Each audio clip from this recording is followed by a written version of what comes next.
මේක ඊයේ දෙකේනේ ඊයේ පේපර් එකක් නේද? ඔව්.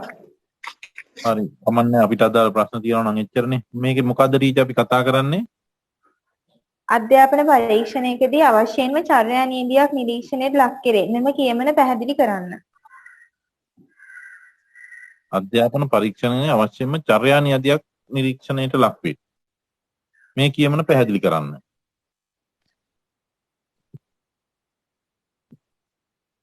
ඔව් අධ්‍යාපන පරීක්ෂණයක් කියනකොට අපිට අනිත් පරීක්ෂණයක් වාගේ නෙමේ මොකක් හරි අපි දරුවට දෙන සාධනය මොනවා හරි දෙයක් දැනුමක් දරුවා ළඟා කරගත්තන් පස්සේ ඒක දරුවගේ චර්යාවෙන් තමයි අපිට බලන්න වෙන්නේ. එතකොට දරුවගේ චර්යා නීතියක් තමයි නිරීක්ෂණයට ලක් කරන්න වෙන්නේ. එතකොට මේ කියමන තමයි සනාථ කරන්න කියලා කියන්නේ. එතකොට අපි අධ්‍යාපනයේ යමක් දරුවට ඔළුවට දැම්මන් පස්සේ එයා තුල මේක සංවර්ධනය කරගෙන තියෙන මට්ටම කොච්චරක් සාධනය ළඟා කරගෙන තියෙනවාද කියන එක සමහර වෙලාවට අපි ඔහුගේ චර්යාව ලිඛිත චර්යාව මගින් විභාගෙට ලියලා බලනවා. දැන් ඔය සෞන්දර්ය වාගේ විෂයන් වල ප්‍රායෝගික හැකියාව. ඒ කියන්නේ දරුවට මේක නටලා කරන්න පුළුවන්ද, ගයලා කරන්න පුළුවන්ද? එහෙමත් නැත්නම් තාක්ෂණික විෂයන් වල මේක කරලා පෙන්වන්න පුළුවන්ද කියන හැකියාව. ඒ දරුවගේ චර්යාව තුලින් ඒ ලබාගත් දැනුම එළියට ගැනීම තමයි මේකෙදි වෙන්නේ. අධ්‍යාපන පරීක්ෂණයක අපි වඩාත් අර පුළුල්ව සාකච්ඡා කරේ හැම විෂයකටම ඇත්තටම ප්‍රැක්ටිකල් එනවා නම් හොඳයි කියලා මේ දරුවගේ මේ චර්යාව අපිට බලා ගන්න.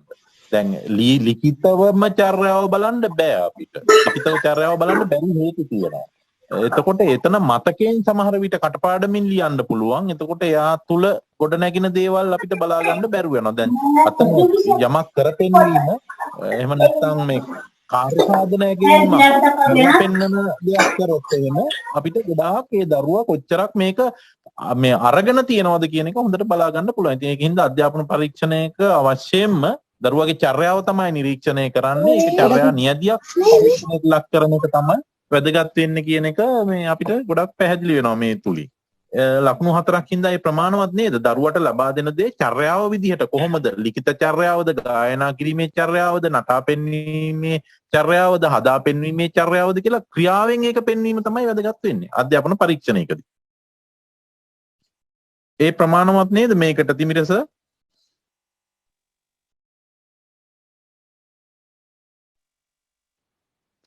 සර් අපිට මෙතනදී කියන්න පුළුවන් ද අධ්‍යාපන මිනුම මේ ඍජු මිනුමක් නෙමෙයි වක්‍ර මිනුමක් වෙන්නේ. ඒක නිසා අනිවාර්යයෙන්ම ළමයින්ගේ චර්යාවන් දිහා බලලා තමයි අපිට මේ පරීක්ෂණය කරන්න සිද්ධ වෙන්නේ කියලා.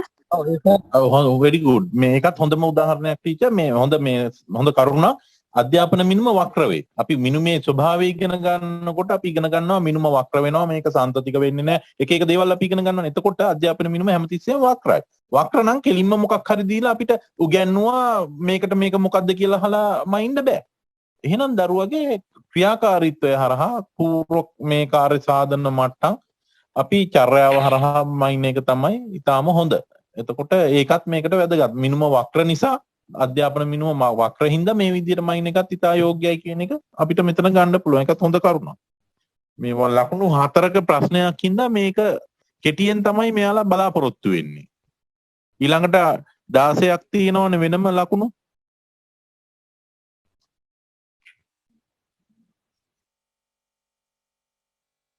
ඔව් අපි ඊළඟ ප්‍රශ්නේ බලමු නේද සර්? ශිෂ්‍ය කාර්ය සාධනයේ තක්සේරුව මගින් ශිෂ්‍යයාට ලබාගත හැකි ප්‍රයෝජන මොනවාද? අර දරුවගේ හැම ක්‍රියාකාරකමක්ම දැකලා අපිට මේ කියන්න බෑ. එහෙනම් බුද්ධියට අදාළ ක්‍රියාකාරකමක් දැක්කොත් විතරයි දරුවගේ මේක මෙච්චර දුරට සාධනයට ලක් වෙලා තියෙනවා කියලා අපිට කියන්න පුළුවන්. එහෙනම් බුද්ධියට අදාළ ක්‍රියාකාරකම් මගින් ඒ චර්යාව මගින් තමයි අපිට බලන්න පුළුවන් මේක අධ්‍යාපන මිනුම මේ අධ්‍යාපනයේ කොච්චරක් ලැබලා තියෙනවද කියලා. එතකොට අධ්‍යාපන පරීක්ෂණවල මේ කියන මිනුම වක්‍ර වෙන එකයි සහ මේ ක්‍රියාකාරීත්වයෙන් මේ කරපෙන්වීම තුලින් දරුවට කොච්චර දුරට මේක ළඟා කරගෙන නැද්ද කියලා හිතන්න පුළුවන්. එතකොට ශිෂ්‍ය කාර්ය සාධන තක්සේරුව මගින් ශිෂ්‍යයාට ලබාගත හැකි ප්‍රයෝජන මොනවාද? ශිෂ්‍ය කාර්ය සාධන තක්සේරුව. මේකේ මොනවද ලබා ගන්න පුළුවන් ප්‍රයෝජන? බලන්න අපි ටීචර්ස්ලා කියන්නේ කාර්ය සාධන තක්සේරුව කියන්නේ කරපෙන්වීම. මේකෙන් ලබා ගන්න පුළුවන් දේවල් ශිෂ්‍යයාට ලැබෙන ප්‍රයෝජන. උත්තර වගේක් තියෙනවා මම චුට්ටක් කියන්නම්. Tamanගේ සාධන මට්ටම අවබෝධ කර ගැනීමට අන් අයගේ සාධන මට්ටම් හා සසඳා බලමින් Taman සිටින මට්ටම අවබෝධ කර ගැනීමට ශිෂ්‍යයින් ඉගෙනීමට පෙළඹවීම සඳහා Taman පිළිබඳ විශ්වාසනීයභාවයක් ඇති කර ගැනීමට දරුවන්ව ඉගෙනුම කරා මෙහෙයවීම Tamanගේ දුබලතා සඳහා මඟ පෙන්වීම ලබා ගැනීමට 8ක් නෑ 6යි තියෙන්නේ.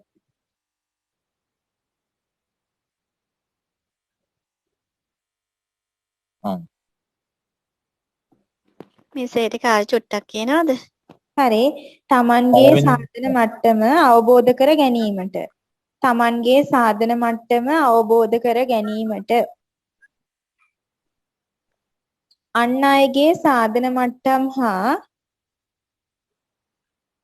සසඳා බලමින්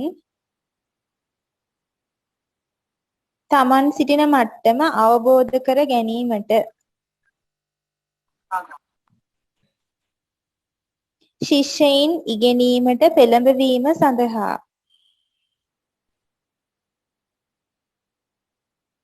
Taman පිළිබඳ විශ්වාසනීයභාවයක් ඇති කර ගැනීමට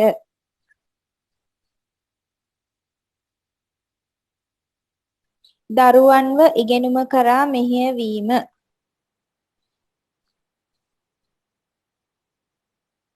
Tamanගේ දුබලතා සඳහා මඟ පෙන්වීම ලබා ගැනීමට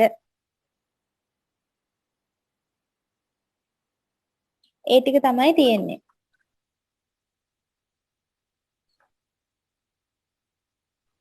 දුබලතා සම්බන්ධව මඟ පෙන්වීම. ඔව් දුබලතා සඳහා මඟ පෙන්වීම ලබා ගැනීමට. තමා ගැන විශ්වාසයක් ඇති කරන එකක් කිව්වා මිස් නේ. ඔව් Taman පිළිබඳ විශ්වාසනීයභාවයක් ඇති කර ගැනීමට. 8ක් නැද්ද? 8ක් 8ක් හොයමු. නැහැනේ 6යි තියෙන්නේ 6යි. ඔතෙන්ටම කියන්න පුළුවන් අර මේ ගොඩක් වෙලාවට ශිෂ්‍ය කාර්ය සාධන තක්සේරුවක් කරන්න ලිඛිත කටයුතු කරන්න කම්මැලි එහෙම දුර්වලතා තියෙන අයටනේ එතකොට අර ඒක ලියන්නත් පුළුවන්. ඔව්. ලිඛිත හැකියාව නැති අයට මේක නැති අයට පාවිච්චි කර හැකි පහසු ක්‍රමයක් වීම. ලිඛිත හැකියාව තව 8ක් කොහොම හරි හොයමු.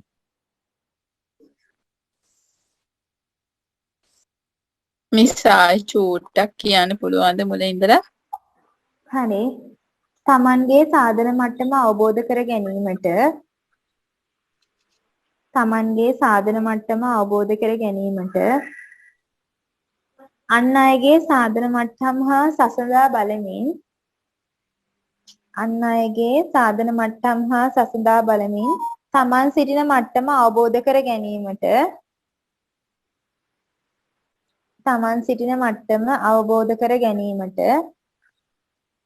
3 ශිෂ්‍යයින් ඉගෙනීමට පෙළඹවීම සඳහා ශිෂ්‍යයින් ඉගෙනීමට පෙළඹවීම සඳහා 4 Taman පිළිබඳ විශ්වාසනීයභාවයක් ඇති කර ගැනීමට Taman පිළිබඳ විශ්වාසනීයභාවයක් ඇති කර ගැනීමට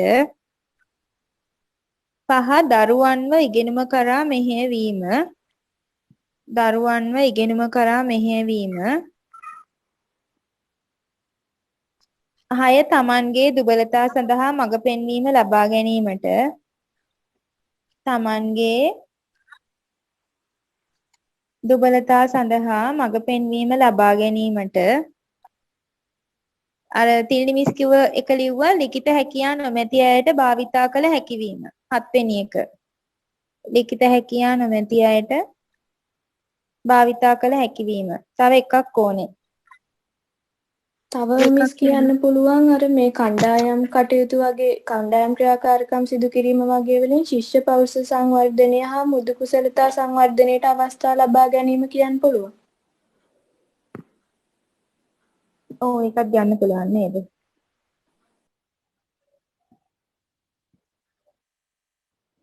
මිස් ඒක ආයි කියන්න. කණ්ඩායම් ක්‍රියාකාරකම් වැනි ශිෂ්‍ය කාර්ය සාධන කටයුතු සිදු කිරීම තුළින් ශිෂ්‍ය පෞරුෂ සංවර්ධනය හා මුදු කුසලතා සංවර්ධනයට අවස්ථාව ලබා ගැනීමට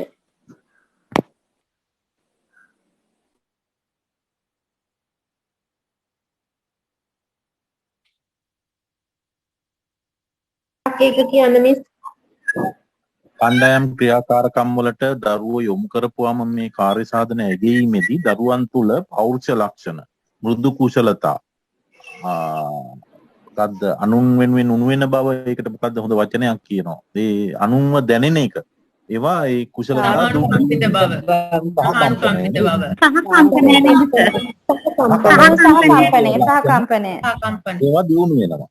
ඒත් එක්කම මේ ලිඛිත පරීක්ෂණයකින් දැනුමයි අවබෝධයයි විතරයි බලන්න පුළුවන්. හැබැයි කාර්ය සාධන ඇගීමකදී දැනුම අවබෝධය තියෙන හින්දානේ වැඩක් කරලා පෙන්නන්නේ. එතකොට දරුවගේ කුසලතාවය බලා ගන්න පුළුවන්. දරුවට දරුවාගේ කුසලතාවය හඳුනා ගන්න හැකියාව තියෙනවා. ඒ හින්දා තමාට තමා පිළිබඳ ආත්ම විශ්වාසයක් එතන ගොඩ නැගෙනවා. ඉතින් ඔය වගේ කරුණු ටිකක් ලිව්වහම ඇති වෙයි.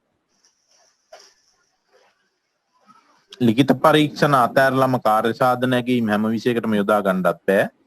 එතකොට කාර්ය සාධන ඇගීම් වලින් තොරව ලිඛිත පරීක්ෂණ වලිනුත් මේක ගෙනියන්න බෑ.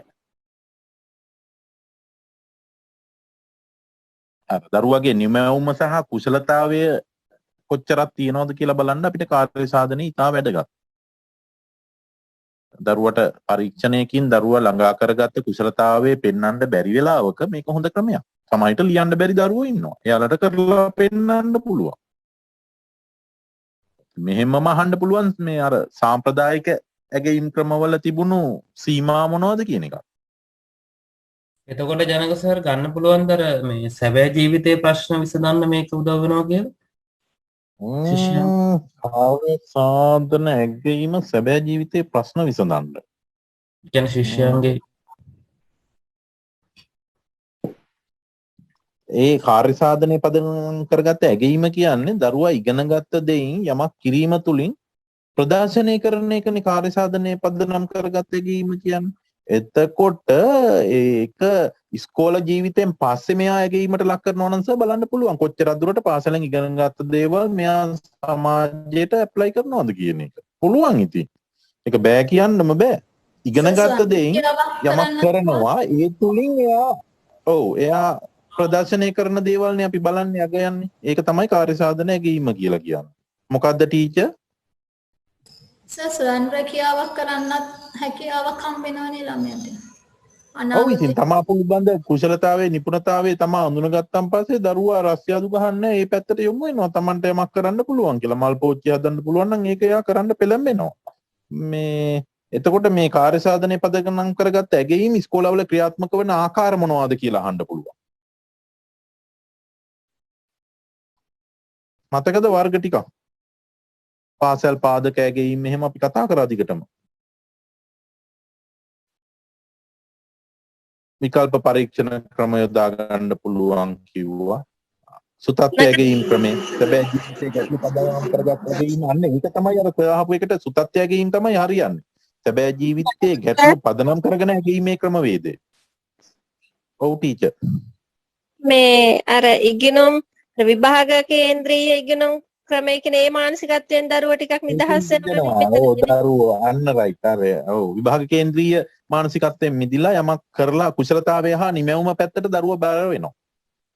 දන්න දේෙන් තමයි යමක් කරලා පෙන්නන්නේ. මේ මෙතන වෙනස ටීචර්ලා හොඳට තේරුම් ගන්න කාර්ය සාධන ඇගීමේදී ප්‍රායෝගික ක්‍රියාකාරකම සැබෑ ජීවිතයට සමීප වීම අනිවාර්ය නැහැ. සුතත් ඇගීමේ ප්‍රායෝගික ක්‍රියාකාරකම සැබෑ ජීවිතයට සමීප වීම අනිවාර්යයි. එතකොට අර සර් කියපු විදිහට කාර්ය සාධන ඇගීමෙන් දරුවගේ සැබෑ ජීවිතයේ ඒක අපිට මයින්ඩ් අමාරුයි. සුතත් ඇගීමෙන් තමයි ඒක ගයන්න පුළුවන්. කාර්ය සාධන ඇගීමේ ප්‍රායෝගික ක්‍රියාකාරකම සැබෑ ජීවිතයට සමීප වීම අනිවාර්යම වෙන්නේ නැහැ. කරලා පෙන්වන්න දෙන්නේ. ඒක සැබෑ ජීවිතයේ දරුවා එහෙම වෙනවද නැද්ද කියන එක අපිට අදාළ නැහැ. සුතත් ඇගීම කියන්නේ කාර්ය සාධනය පදනම් කරගත්ත ඇගීමක්මයි. ඒත් ඒකේ වෙනස තියෙන්නේ දරුවා යමක් ප්‍රායෝගිකව පෙන්විය යුතුයි කියන කාර්යය මේකට අදාළයි. ඒකෙදි ප්‍රායෝගිකව කරපෙන්වන කාර්යය කොච්චරක් දුරට සැබෑ ජීවිතයට සම්බන්ධද කියන කාරණේ තමයි අපි මෙතනදී බලන්නේ. මේ අලුතෙන් වර්තමාන ඇගීම් ක්‍රමේ එන්න යන්නේ මේ විදිහට තමයි. සැබෑ ජීවිතයට සම්බන්ධ ක්‍රියාකාරකමකින් තමයි දරුවව අගයන්න යන්නේ. එතකොට දරුවා කොච්චරක් දුරට පාසලේ උගන්වන දේ ළඟා කරගෙන තියනවද කියලා බලන්න පුළුවන්. ඒකට සුතත්ත්‍යගීම් ක්‍රමය තමයි කාර්ය සාධන නැගීමේ අතුරු ක්‍රමයක් තමයි ඒක. දැනට අපි කරන්නේ ස්කූල් බේස් ඇසෙස්මන්ට්. එතකොට ඒකෙදී අපි දරුවා මේ මොකද්ද ඒකට කියන්නේ මොනව පදනම් කරගත්ත ඇගීමද? පාසල් පාදක ඇගීම. ඔව්. අර ලිඛිත පරීක්ෂණ වලින් අධ්‍යාපනය බලාපොරොත්තු වෙන්න බැරි අරමුණු ඉටු කරගන්න අපි පාසල් පාදක ඇගීම් ක්‍රමයක් දරුවට හඳුන්වලා දීලා තියෙනවා.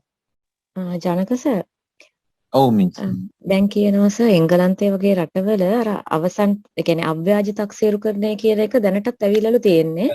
එතකොට ඒකෙදී ඔව් අව්‍යාජ තක්සේරු කරන්නේ. එතකොට ඉගෙනුම් අධ්‍යක්ීම් වලින් අර ලැබෙන දේවල් පාසලෙන් පිටත ක්‍රියාකාරකම් වලට කොච්චරක් දුරට ළමයි ආදේශ කරගන්නවද කියන එකලු එකෙන් මම බලන්නේ. මේ අර දැන් උසස් පෙළ පන්තිවල ඔය රැගින් වලදී රැගින් වලට ලීඩර්ස්ලා තමයි යුනිවර්සිටි එකෙන් ගිහිල්ලා ඒ තත්ත්වයටපත් වෙන්නේ ටීචර්. ඒකට එයා ලබා ගන්න සමහර අත්දැකීම් එයා ඒව අරන් යනවා. හොඳ හෝ නරක ඒක අදාළ නැහැ.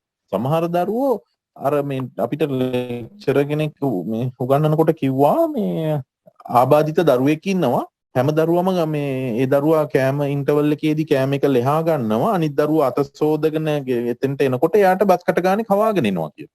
බලන්නකෝ මේ ලක්ෂණ. එතකොට එයා අනුන්ට උදව් කරන්න ඕන කියන එක පාසල තුලින්ම පොඩි පන්ති වලින්ම එළියට ගේනවා. ඒක සැබෑ ජීවිතේ යොදා ගන්න හැටි බලන එක තමයි ඇත්තටම වැදගත් වෙන්නේ. දැන් මට පුළුවන්නේ මට කෙනෙකුට උදව් කරන විදියට එළිය රඟපාලා මට එහෙම උදව් නොකර ජීවත් වෙන්න සැබෑ ජීවිතේ. මම මයින් වෙලාවට විතර නැටුම් කරන වෙලාවට විතරක් මැන්ඩියට ඉඳලා හොඳට නටලා පෙන්නනවා. සැබෑ ඊට පස්සේ එළියට ආපුවම එහෙම නොකරන්න පුළුවන් කෙනෙක්. නමුත් සැබෑ ජීවිතේ මෙයා කොච්චර ඉන්නවද කියලා බලන එක තමයි අධ්‍යාපන ක්ෂේත්‍රයේ ඉතා වැදගත්. ඒකනේ අපි දෙන්න ඕනේ හොඳ මොකද්ද අධ්‍යාපනයේ අපේ අරමුණ ටීචර්? අපේ ඉස්කෝල ගුරුවරු විදිහට අධ්‍යාපනයේ අරමුණක් තියෙනවනේ. ප්‍රධාන අරමුණ මොකද්ද අපි? දැනුම ආකල්ප කුසලතා වලින් හෙබි දරුවෙකු බිහි කිරීම. දැනුම ආකල්ප සහ කුසලතාව වලින් හෙබි දරුවෙකු ප්‍රජාවට දායාද කිරීම. එහෙම නැත්නම් දරුවෙක් බිහි කිරීම. ඉතින් අපි මේ ආකල්ප ටික හැදුවේ නැත්නම් මෙතනදී මේවා ආකල්ප හදනවා අපි. ඉස්කෝලේ කියනවා කුණු දාන්න එපා, මෙහෙම ඉඳපල්ලා, උදව් කරපල්ලා, ගහ ගන්න එපා, මරා ගන්න එපා, අනිත් අයට උදව් කරන්න. නමුත් මේක එයා කොච්චරක් දුරට එළිය ගිහින් කරනවාද කියන එක ඇගීමක් වෙන්නේ නැහනේ. විශ්වවිද්‍යාලේ දරුවා ඩිග්‍රිය ගන්නවා. දරුවා එළියට ගිහින් මොන රස්සාවද කරන්නේ? මෙයා රැකියාව විරහිතද? ඒව ගැන අධ්‍යයනයක් කරෙන්නේ නැහනේ. සමහර විශ්වවිද්‍යාලවල ඒක කරනවා. අසාද බැන්දත් ඔයාගේ රස්සාව දැන් කොහොමද ඔයා සතුටින්ද මේක කරන්නේ? සමහර මේ විශ්වවිද්‍යාලවල ඒක හොයලා බලනවා. ඉතින් එළියට ගියම් පස්සෙත් මේ ගැන බලන්න පුළුවන් නම් ඇත්තට මේක තමයි ඊටාම සාර්ථක ක්‍රමය. මේක දියුණු රටවල මං හිතන්නේ එංගලන්තේ ජපානයේ වගේ රටවල මේවා මේ යොදා ගන්නවා. අපේ ටීචර් කිව්වේ ඒකයි. එතකොට ඒක හරි වැදගත්. ලංකාවේ 2023 ප්‍රතිපත්තියෙන් පස්සේ ප්‍රොජෙක්ට් අයින් වෙලා ප්‍රොජෙක්ට් දැන් කොහොමත් අයින් වෙලානේ. ඒකට එනවා මේ ඔය දරුවා ඇගීමේ ක්‍රමයක්. ඕකට වෙනම මා හිතන්නේ වෙනම පද්ධතියක් හදයි. දරුවා ඒවා ඇත්තටම ළඟා කරගෙනද තියෙන්නේ කියලා බලන්න. ප්‍රායෝගික පැත්ත තවදුරටත් පුරුදු කරලා සුතත්ත්‍ය ඇගීම් වලට යයි මට හිතෙන හැටියට ඉස්කෝලේකට මාර්ගෝපදේශක කෙනෙක් දීලා මොනවා හරි වැඩසටහනක් ක්‍රියාත්මක වෙයි. මේක හරි වැදගත් ඉතින් අපිට මේ අපේ අධ්‍යාපන ක්ෂේත්‍රයේ ආයත. එතකොට මේ කාර්ය සාධන තක්සේරුව මගින් ශිෂ්‍යයාට ලබා ගන්න පුළුවන් ප්‍රයෝජන තමයි මේ තමන්ගේ සාධන මට්ටම අවබෝධ කරගන්න පුළුවන්. අනිත් අයත් එක්ක තමන්ගේ සාධන මට්ටම ගලපලා අපි කොතනද ඉන්නේ කියන එක දරුවට හිතා ගන්න පුළුවන්. ඉගෙන ගන්න දරුවෝ පොළඹවන්න පුළුවන් මේ තුලින්. මෙහෙවන්න පුළුවන්. දුබලතා ගැන මඟ පෙන්වීමට මේක යොදා ගන්න පුළුවන්. දරුවගේ දුම්බගේ දුබලතාවය මෙන්න මේක උඹලට කරන්න බෑනේ මේක. ඒකින්ද මෙහෙමයි කියලා නැවත ඒ ගැන අපිට මේව ප්‍රතිපෝෂණයක් දෙන්න හැකියාව තියෙනවා. ඒත් එක්කම මේ විශ්වසනීය බවක් තමා ගැන ඇති කරන්න පුළුවන්. මට මේක කරන්න පුළුවන් කියන විශ්වාසය තියෙනවා නම් ඒක අනිවාර්යෙන් කරගන්න පුළුවන් කෙනෙකුට. එතකොට එයාගේ මනස දියුණු කිරීමේ හැකියාව තියෙනවා. ඒ කියන්නේ ධෛර්යය දෙන්න පුළුවන් අපිට මේක විශ්වාසනීය බව ඇති කරන්න. ඒත් එක්කම ලිඛිත හැකියාව නැති අයට ඒ දක්ෂතා නැති අයට මේක කරලා පෙන්වන්න ඉදිරිපත් වුණාම ඒකෙන් එයාලගේ ප්‍රවීණත්වය පෙන්වන්න හැකියාව දෙනවා. පෞරුෂ සහ මුදු කුසලතා කියන මේ දේවල් සහ කම්පණය මේවා කණ්ඩායම් ආශ්‍රිතව මේ ක්‍රියාකාරකම් වල දෙනකොට දරුවන්ගේ ඉස්මතු වෙනවා. එතකොට ඒවා වර්ධනය වෙනවා. මෙන්න මේ වගේ දේවල් තමයි මේ කාර්ය සාධන තක්සේරුව මගින් දරුවට ලැබෙන. ශිෂ්‍ය කාර්ය සාධන තක්සේරුව මගින් ගුරුවරයාට අත්වන දේවල් මොනවද? දරුවට නෙමේ පැත්ත ශිෂ්‍යයාට ලැබෙන ප්‍රයෝජන මේවා. කාර්ය සාධන ගැනීමකින් ගුරුවරයාට මොනවද ලැබෙන්නේ?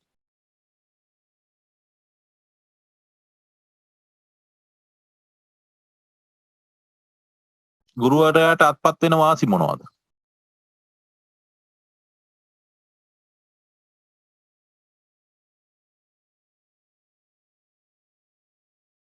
ඒකෙත් තියෙනවා සර් උත්තර ටික මම කියන්නද? ඒකේ තියෙනවා ඉගැන්වීම ආරම්භීමට පෙර අවශ්‍ය දැනුම කොතෙක්දයි සොයා බැලීමට හැක. ඉගෙනුම් ඉගැන්වීම ක්‍රියා ඒක ලියා ගන්නකො අපේ ටීචර්ලා. මට හිතෙනවා 2016 මේක දුන්නා නම් මට හිතෙනවා මේ අවුරුද්දේ මේක අහයි කියලා. ලියා ගන්නකො ඒ ටික ශිෂ්‍ය කාර්ය සාධනය තක්සේරු ශිෂ්‍ය කාර්ය සාධන තක්සේරුවේ ගුරුවරයාට අත්වන වැදගත්කම්. කාර්ය සාධන තක්සේරුව නිසා එක්ක තක්සේරුව මගින් ගුරුවරයාට අත්වන ප්‍රතිලාභ.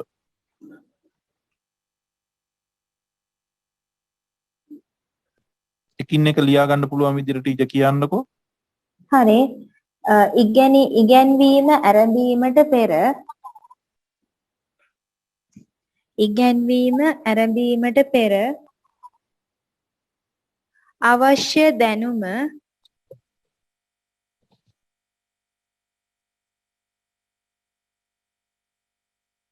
කොතෙක්දයි සොයා බැලීම.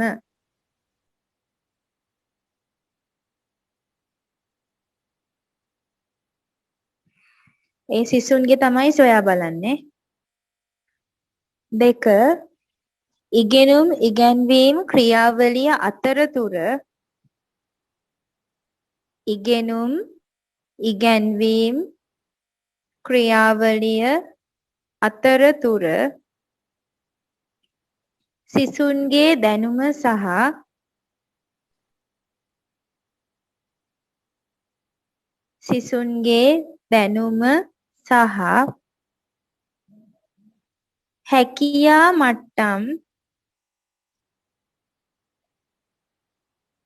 හැකියා මට්ටම් කවරේද යන්න සොයා බැලීමට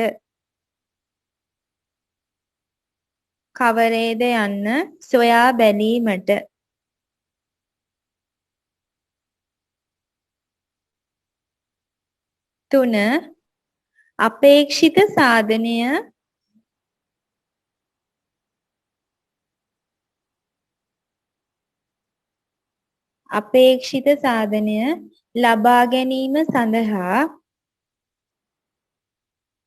ලබා ගැනීම සඳහා ඉගැන්වීම කෙසේ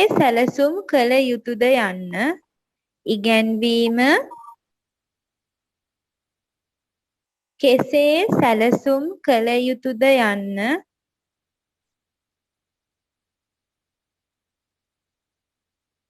සොයා බැලීමට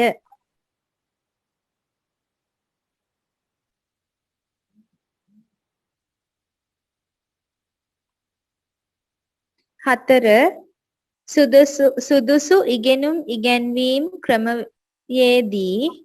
සුදුසු ඉගෙනුම් ඉගැන්වීම්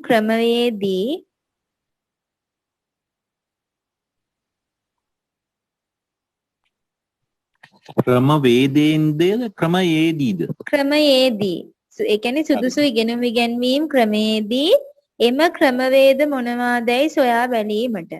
සුදුසු ඉගෙනුම් ඉගැන්වීම් ක්‍රමයේදී එම ක්‍රමවේද මොනවාදයි සොයා බැලීමට.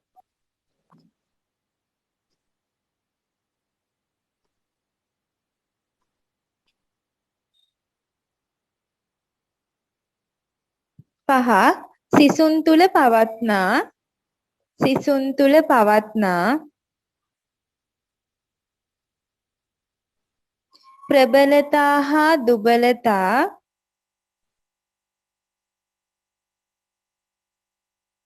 කවරේද යන්න සොයා බැලීම සඳහා ප්‍රබලතා හා දුබලතා කවරේද යන්න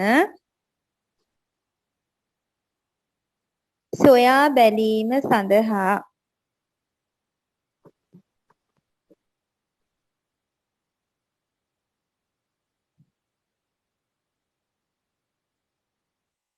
හය ඉගෙනුම් ඉගැන්වීම් ක්‍රියාවලිය අවසානයේදී ඉගෙනුම්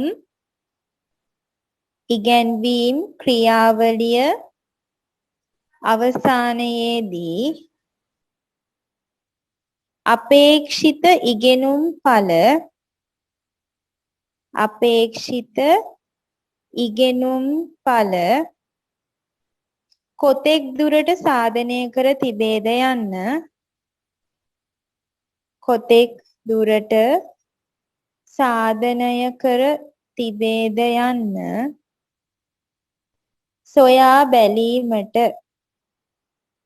සොයා බැලීමට හත ඔවුන්ට කුමන ශ්‍රේණි ප්‍රදානය කළ යුතුද ඔවුන්ට කුමන ශ්‍රේණි ප්‍රදානය කළ යුතුද යන්න බැලීම සඳහා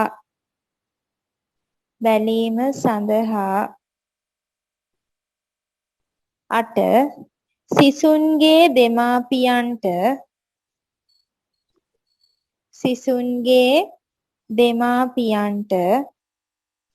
ඔවුන්ගේ ප්‍රගතිය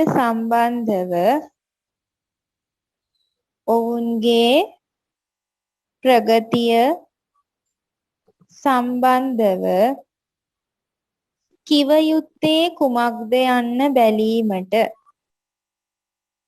යුත්තේ කුමක්ද යන්න බැලීමට නමය ගුරුවරයාගේ ඉගැන්වීම් කොතෙක් දුරට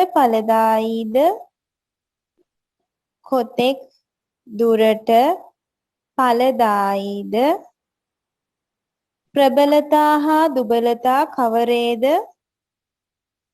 ප්‍රබලතා හා දුබලතා කවරේද යනාදිය සොයා බැලීමට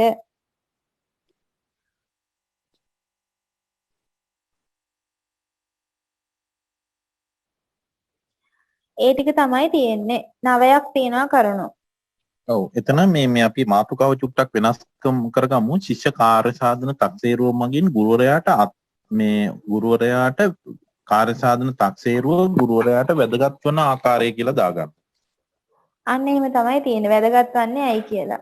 ඇත්තටම මේකේ ප්‍රතිලාභය තමයි අපි උගන්වනවා දාගෙන ඊට පස්සේ දරුවා කොච්චරක් දුරට මේක ළඟා කරගෙන තියනවද කියලා ආත්ම තෘප්තියක් ගුරුවරයාට ලබන්න පුළුවන්. ඒක තමයි ගුරුවරයාට මේක වැදගත්.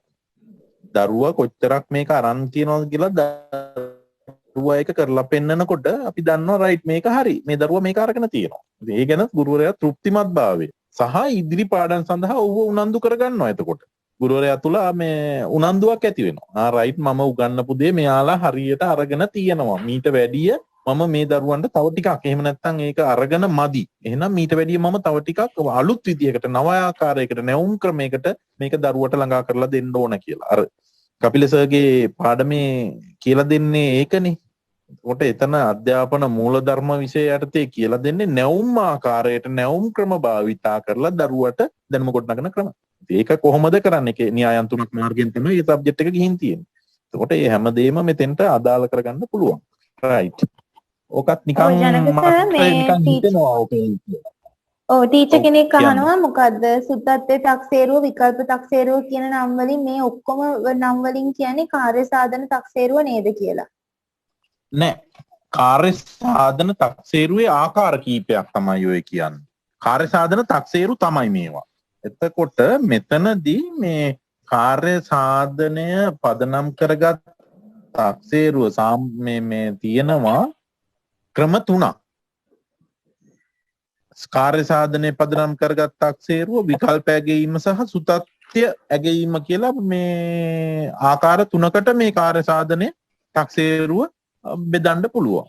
එතකොට කාර්ය සාධනය පදනම් කරගත් කියන්නේ ඉගෙනගත්ත දෙයින් යමක් කිරීම තුලින් ප්‍රදර්ශනය කිරීම කාර්ය සාධනය පදනම් කරගත්ත ඇගීම.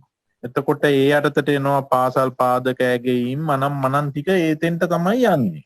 එතකොට විකල්ප පරීක්ෂණ කියන්නේ ලිඛිත පරීක්ෂණ සඳහා විකල්පයක් විදිහට භාවිතා කරන ඒවා කියලා මතක තියාගන්න. මූලික ඉලක්කයේ ලිඛිත පරීක්ෂණ වලින් මැනෙන්නේ නැති දේවල් ටික මයින්ඩ්. නිරීක්ෂණ ප්‍රදර්ශන කාර්ය සාධන පෝර්ට්ෆෝලියෝ කියලා කැම්පස් වල දෙන්නේ මාස්ටර්ස් වලට අන්න ඒවා කාර්ය සාධන ගොනු සම්මුඛ පරීක්ෂණ මම එදා කිව්වා ව්‍යාපෘති මේ වගේ විකල්ප පරීක්ෂණ විදිහට මේවා ගන්න පුළුවන්. මේ සුතත්ත්‍ය ඇගීම කියලා කියන්නේ සැබෑ ජීවිතයේ ගැටලු පදනම් කරගන්නමින් ඇගීමේ ක්‍රියාවලිය. යථාභූත බව ඉගෙනගත්ත දේ යථාභූත බව සුතත්ත්‍ය බව කියන ඒවා සැබෑ ජීවිතේට කොච්චරක් ඉට්ටු කරගෙන තියනවද කියන එක බලන එක. ළමයා ඉගෙන ගන්නේ ජීවිතේ මුණ දෙන ගැටලුවකට හරියට මුණ දෙන්න නම් ජීවිතේ සබා ගැටලුවක් ඇති වුණාම දරුවා කොහොමද ඒකට ෆේස් කරන්නේ? අන්න ඒක මයින්ඩ් අපි ගන්න මිනුම තමයි මේ සුතත්ත්‍ය ඇගීම කියලා කියන්නේ. දරුවට ඍජුකෝණාංශයේ වර්ගඵලය හොයන්න දෙන්නේ අතීතයේ දරුවට බිම යනකොට ඍජුකෝණාංශ හම්බ වෙන්නේ නැහනේ. අර ධර්මඩුවට කණු හතර හදාගන්න කියලා මං කිව්වනේ. එහෙම නැත්නම් ගෙදරට අවශ්‍ය ටයිල් ප්‍රමාණය හරියට හොයාගන්න කියන හින්දානේ. නැතු අනාගතයේ මේ ඍජුකෝණවල වර්ගඵල කකුලට හැප්පෙන ඒ වගේ හොයන්න නෙමෙයි දරුවට මේක කියලා දෙන්නේ. අන්න ඒකමයින් එක තමයි මේ සුතත්ත්‍ය ඇගීම කියලා කියන්නේ. ඍජුකෝණාංශ වල වර්ගඵලයේ මැනීම තුලින් දරුවට අර දේවල් ප්‍රායෝගික ජීවිතයේ යොදා ගන්න දේවල් කොහොමද ඒක කරගන්නේ කියන එක නිවැරදි විදියට කරගන්නේ කියන එක අධ්‍යයනය කරන එක. ඔය වෙනස තමයි ඕකේ තියෙන්නේ. සියලු ඒවා කාර්ය සාධන ඇගීම් තමයි. ඒක මම එකඟ වෙනවා. හැබැයි ඒ වගේ පොඩි වෙනස්කම් තියෙනවා. එතකොට කාර්ය සාධන ඇගීමකදී ප්‍රායෝගික ක්‍රියාකාරකම සැබෑ ජීවිතයට සමීප වීම අනිවාර්ය නෑ. සුතත්ත්‍ය ඇගීමේදී ප්‍රායෝගික ක්‍රියාකාරකම සැබෑ ජීවිතයට සමීප වීම අනිවාර්යයි කියන එක මතක තියාගන්න. ඒ ඇති. right. ඇති වෙයි කියලා මම හිතනවා වර්තමාන පාසල් අධ්‍යාපනය තුළ ප්‍රතිමාන මූලික ඇගීමට වඩා නිර්ණායක මූලික ඇගීම අවශ්‍ය වන්නේ ඇයි? හේතුව පැහැදිලි කරන්න. ප්‍රතිමාන මූලික අගවන්න නැතුව යම්කිසි නිර්ණායකයක් දීලා ඒ මත අගයනවා. ඒකට හේතු මොකද කියලා අහනවා.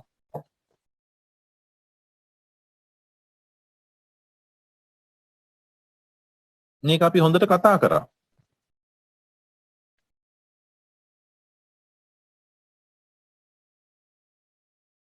වර්තමානයේ ලකුණු අර්ථ දැක්වීමේ ප්‍රවේශ තුනක් ගැන මම කතා කරා එදා කියනකොට. මිස්ලට මතක ඇති.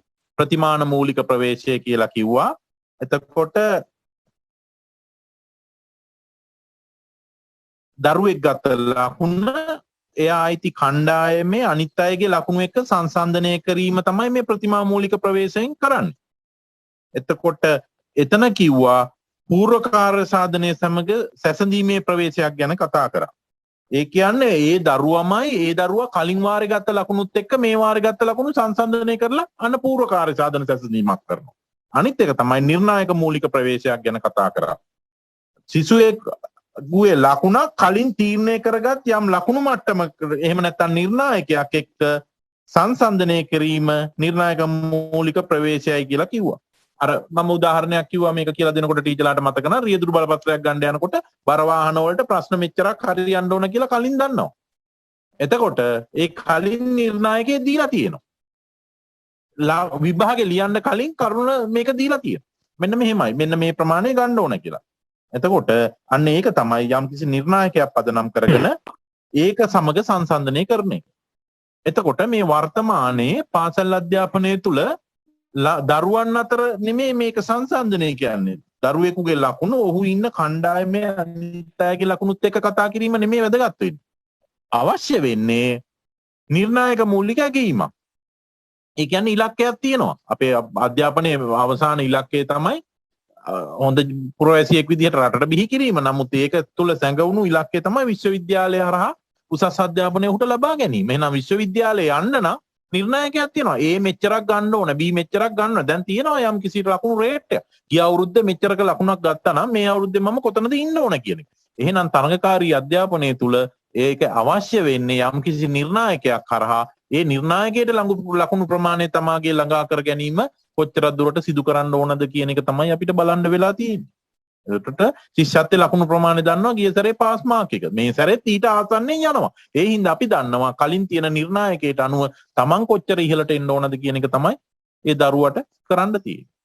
එතකොට ප්‍රතිමාන මූලික දරුවෝ අතර සංසන්දනය කරලා ඒ දරුවන්ගේ ලකුණු ඒ කණ්ඩායමේ ඇත් එක්ක සංසන්දනය කරලා පහේ දරුවොත් එක්ක සංසන්දනය කරලා බලනවාට වැඩිය නිර්ණායකයක් දීලා එතනින් ඔබට යන පිරිස පිළිබඳව කතා කිරීම තමයි අද මේ පුරුදු වෙලා තියෙන්නේ. ඉතින් ඒ නිසා නිර්ණායක මූලික යම්කිසි නිර්ණායකයක් හඹා ගිහිල්ලා ඒක අභිබවා යන පිරිස මේ සමත්ය එහෙම නැත්නම් ශ්‍රේෂ්ඨය කියන මට්ටම තමයි අද ගොඩනැගිලා තියෙන්නේ. ඒ තුල දරුවන් හැදීම තමයි අද කරන්න තියෙන්නේ. ඉතින් අධ්‍යාපන පද්ධතියේ පාසල් අධ්‍යාපනයේ තියෙන්නේ මෙන්න මේ වගේ තත්ත්වයක්.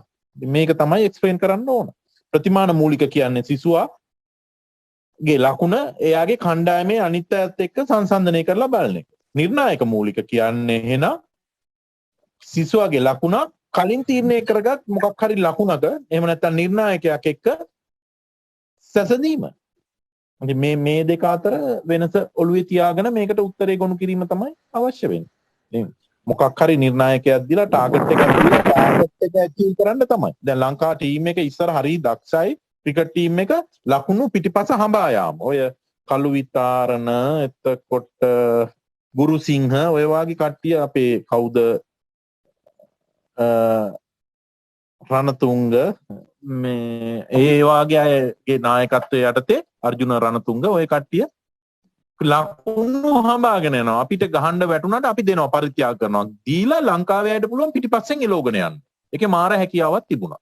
අද ඒ තත්ත්වේ නැති වුණාට එතකොට ඒ නිර්ණායකයේ හඹා යාම තමයි අපිට තිබුණු හැකියාව එදා ඉඳන්. අපි ගල් යුගයේ ඉඳන් සත්තු පිටිපස්සේ එලෝගෙන ගිහිල්ලා අඹාගෙන ගිහිල්ලා උම්මරාගෙන මත් කරලා එහෙමයි. නැතු සත්තු එන මාර්ගාව හිර කරගෙන හිටියේ නෑ. සත්තු පිටිපස්සේ එලෝගෙන ගිහින් පහර දුන්නා. එතකොට මේ ටාගට් එකක් හඹාගෙන යන්න දරුවට දුන්නාම ජයග්‍රහණයට යන්න මේ වඩාත් පහසු වෙනවා සහ උත්සුක වෙනවා. දරුවා තුලත් සොය පෙළඹීමක් ඇති වෙනවා මේ සම්බන්ධව. එතකොට ඒක තමයි ඉතින් අධ්‍යාපන ක්ෂේත්‍රයට හැබැයි නම් ඉදිරියට එන්නේ 2023 කාර්ය සාධන ඇගීම් මට්ටමක් එයි. ඒක පූර්ව කාර්ය සාධන නෙමේ. සමහර විට අර දරුවා ඉගෙන ගත්ත දේ සමාජයේ කොහොමද ජීවත් වෙන්නේ කියන එක ඇගීම මත යම් කිසි මොකක් හරි එකක් එහෙම නැත්නම් දරුවාගේ ජීවිතේ පාසල් ජීවිතයේ තුල එයා සාමාන්‍ය පෙළට යනකොට එයා ඒ ජීවිතයේ තුල උකහාගත්ත දේ සහ මේ අඩු කරගත්ත වැරදි කරලා අඩු කරගත්ත ලකුණු ප්‍රමාණයක් මත දරුවාගේ ජීවිතේ තීරණය වෙයි කියන එක තමයි කියන්නේ. ඉතින් ඒක ඉදිරියට ඒ තත්ත්ව වෙනස් වෙයි 2023 දී. දැනට අපිට තියෙන්නේ මේක තමයි. සර් මේ තව දෙයක් කියන්නද මේ? තොට ප්‍රතිමාන මූලික ගේමක් කරනකොට මේ අර නිපුණතාවක් මොකක්වත් ඒ ගැන සලකා බැලීමක් කරන්න. එතකොට හැමතිස්සෙන් බලන්නේ අර තමන්ගේ කණ්ඩායමේ ඉස්සරහට එන්න. ඒ කියන්නේ තරඟකාරී බවක් තමයි තියෙන්නේ. එතකොට නිර්ණායක මූලික පරීක්ෂණයකදී ඇගීමකදී අර මොකක් හරි මට්ටම සාක්ෂාත් කර ගැනීමක් තමයි කරන්නේ. එතකොට ඇත්තටම කිව්වොත් ඇති වෙන්නේ ප්‍රතිමාන මූලික ඇගීමකදී අනිත් අයත් එක්ක තරංගයක් ඇති වෙනවා.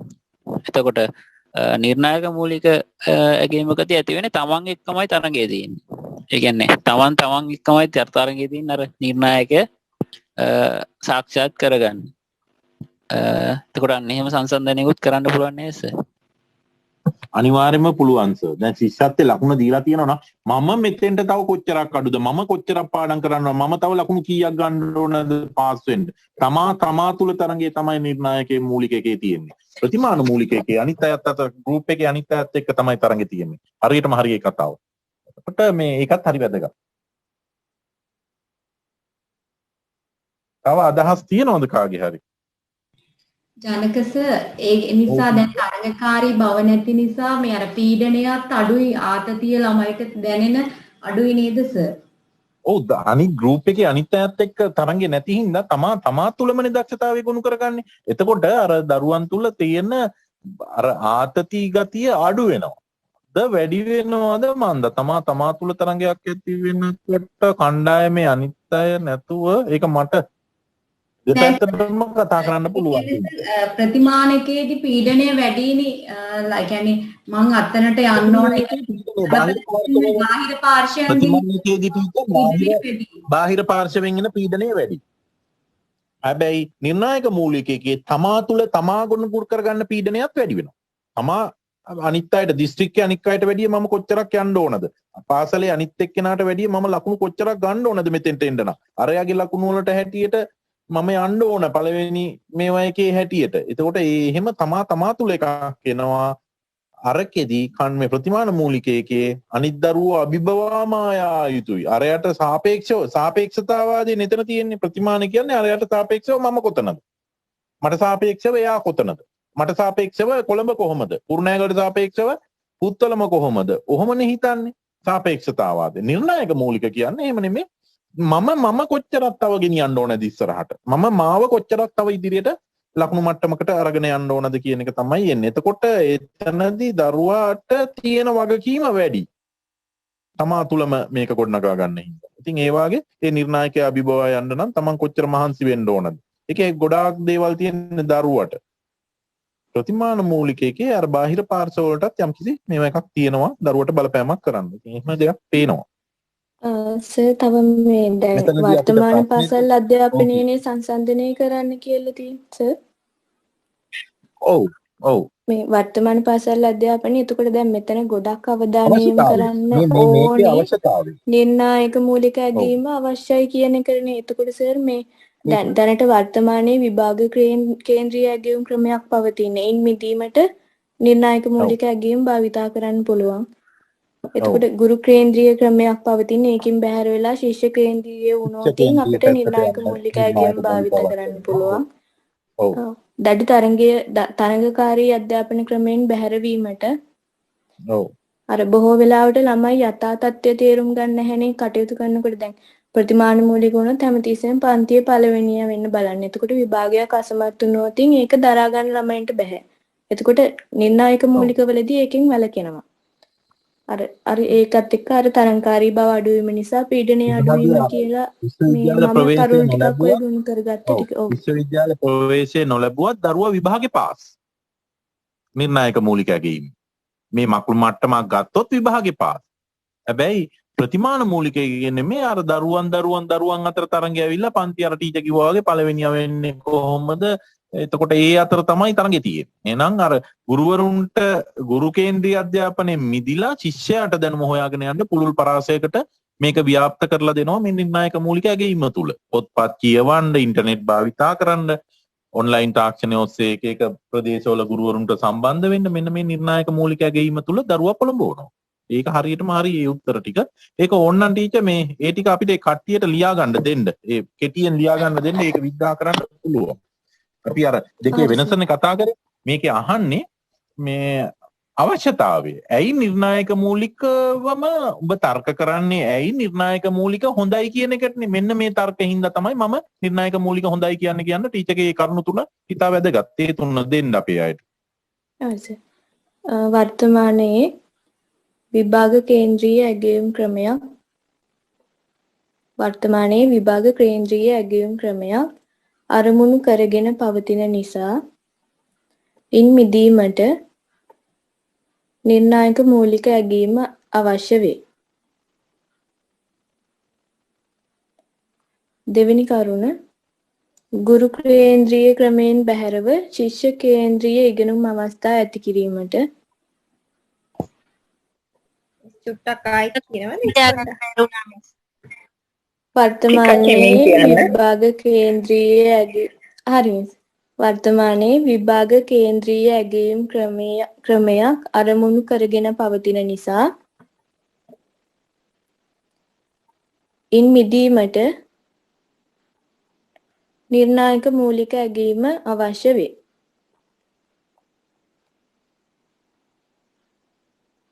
දෙවෙනි කරුණ ශිෂ්‍ය කේන්ද්‍රීය ක්‍රමයෙන්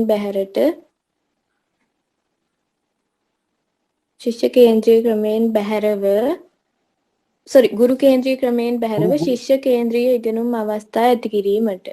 ගුරු කේන්ද්‍රීය ක්‍රමයෙන් බැහැරව ශිෂ්‍ය කේන්ද්‍රීය ඉගෙනුම් අවස්ථා ඇති කිරීමට. මිස් තරහ නැතුව මුලින් නම් කියන්නකෝ මිස් පළවෙනි එක. පළවෙනි එක ඔව් මිස් පළවෙනි එක කියන්නේ. ඉන්නකො මම කියන්නම්කෝ සර්. වර්තමානයේ විභාග කේන්ද්‍රීය ඇගයුම් ක්‍රමයක් අරමුණු කරගෙන වර්තමානයේ විභාග කේන්ද්‍රීය ඇගයුම් ක්‍රමයක් අරමුණු කරගෙන පවතින නිසා ඉන් මිදීමට නිර්ණායක මූලික ඇගයුම අවශ්‍ය වේ.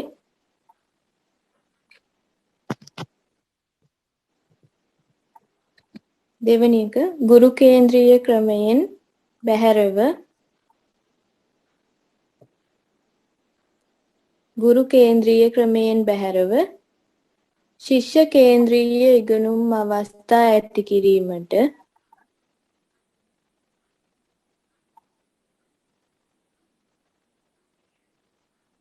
හරිද?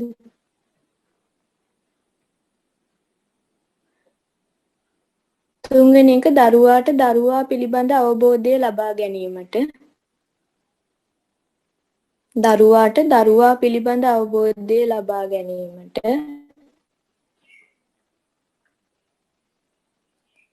හතර දැඩි තරඟකාරී අධ්‍යාපන ක්‍රමයෙන් බැහැර වීමට දැඩි තරඟකාරී අධ්‍යාපන ක්‍රමයෙන් බැහැර වීමට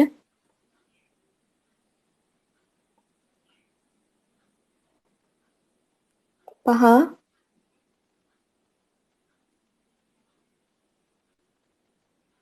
සැබෑ යථා තත්ත්වය තේරුම් ගැනීමේදී ප්‍රතිමාන මූලික ඇගයුමට වඩා සැබෑ යථා තත්ත්වය තේරුම් ගැනීමේදී ප්‍රතිමාන මූලික ඇගයුමට වඩා නිර්ණායක මූලික ඇගයුම වැදගත් වේ. නිර්ණායක මූලික ඇගයුම වැදගත් වේ.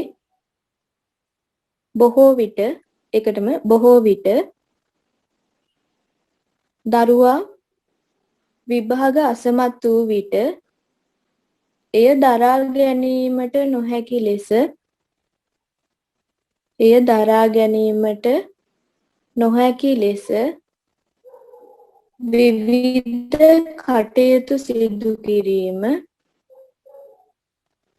විවිධ කටයුතු සිදු කිරීම වත්මන් සමාජයේ දැකිය හැකිය. ඊළඟ එක තරඟකාරී බව අඩුවීම තුළ පීඩනය අඩුවේ. තරඟකාරී බව අඩුවීම තුළ පීඩනය අඩුවේ.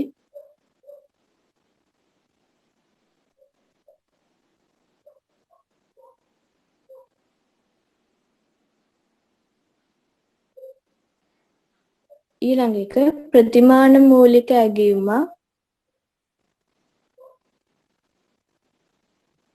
දැනුම පදනම්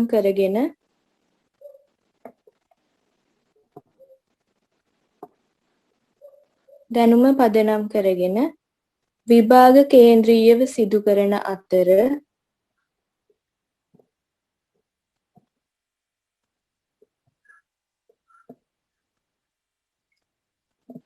නිර්ණායක මූලික ඇගයුම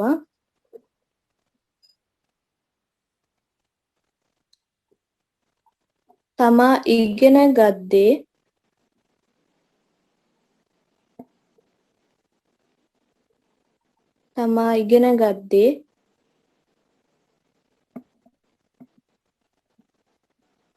සැබෑ ජීවිතයට භාවිත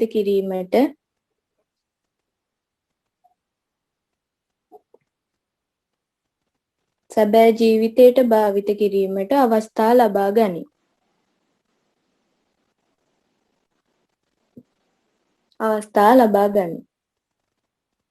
ওই ටික තමයි ලියුවේ. මිස් 3 පොඩ්ඩක් කියන්න පුළුවන්ද? දැඩි තරඟකාරී අධ්‍යාපන ක්‍රමයෙන් බැහැරවීමට නිර්ණායක මූලික ඇගයීම යෝග්‍ය වේ.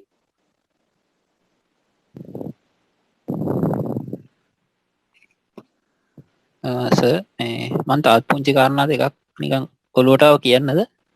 කියන්න සර් කියන්න. එකක් තමයි මේ දැන් මේ නිර්ණායක මූලික ඇගීමත් එක්ක ළමයින් ගවේෂණයට පුරුදු වෙනවා. මොන හරි දෙයක් හොයන්න පුරුදු වෙනවා. ඊළඟට අනිත් එක තමයි මේ රාමුවෙන් පිට හිතන්න පුරුදු වෙනවා. ඒ දෙකත් මම හිතනවා හරියයි කියලා. සර් ප්‍රතිමාන මූලික එකේ දරුවා කටපාඩම් කරන්න පෙළඹෙනවා. අනිත් එක්කෙනා පරයායන කටපාඩම් ඇති කරගන්නේ අතන ළමයා දරුවා තමන් තුළ දැනුම වර්ධනය කරගන්න ගවේෂණය. ඒක තියාගන්න ටීචර්ලා. ප්‍රතිමාන මූලික එකේ දරුවා කටපාඩමින් දැනුම ගොඩනගා ගන්න ඔට්ටු වෙනවා. නිර්ණායක මූලික එකේ දරුවා ගවේෂණය තුලින් දැනුම උකහා ගන්න. ගවේෂණය පොතපත ආශ්‍රය කරලා කියවීම සහ ඇහුම්කම් දීම තුල දරුවා මේ සාධන මට්ටමට ළඟා වෙනවා. අනිත් එක මොකද්ද සර් කිව්වේ තිමිර සර්? ගවේෂණයටයි අනිත් එක රාමුවෙන් පිට හිතන්න පුරුදු වෙනවා. එහෙම නේද? ඔව් එහෙනම් සර් හරි. රාමුවක කොටු වෙන්නේ නැහැ. එතනින් එහාට යනවා දරුවා. පන්තියේ පළවෙනියා වෙන්න විතරක් නෙමෙයි. කැම්පස් යන්න සහ දිස්ත්‍රික්කයේ පළවෙනියා වෙන්න, ලංකාවේ පළවෙනියා වෙන්න. ඒ වගේ ලොකු පුළුල් පරාසයකයා කටයුතු කරන්න පටන් ගන්නවා. එයාගේ මේ එතකොට මේ එයාගේ ඇතුලේ තියෙන මොනවද අභිප්‍රායන් ප්‍රමාණය වැඩි වෙනවා. අරකේ අභිප්‍රාය පළවෙනියා වීම පන්තිය. අනිකා පරදවා යාම. මෙතනදී එහෙම නෙමේ. එයා තුල තව ගොඩ නැගෙනවා, තව අරමුණු ගොඩාක් මේ සංවර්ධනය වෙන්න ගොඩ නැගෙනවා. ඉතින් ඔය වගේ ඒවා ලියන්න පුළුවන්. ඉතින් කොහොමත් ඔය අර්ථ දැක්වීම් දෙක මතක තියාගන්න ඔය දෙක ගලප ගන්න පුළුවන්.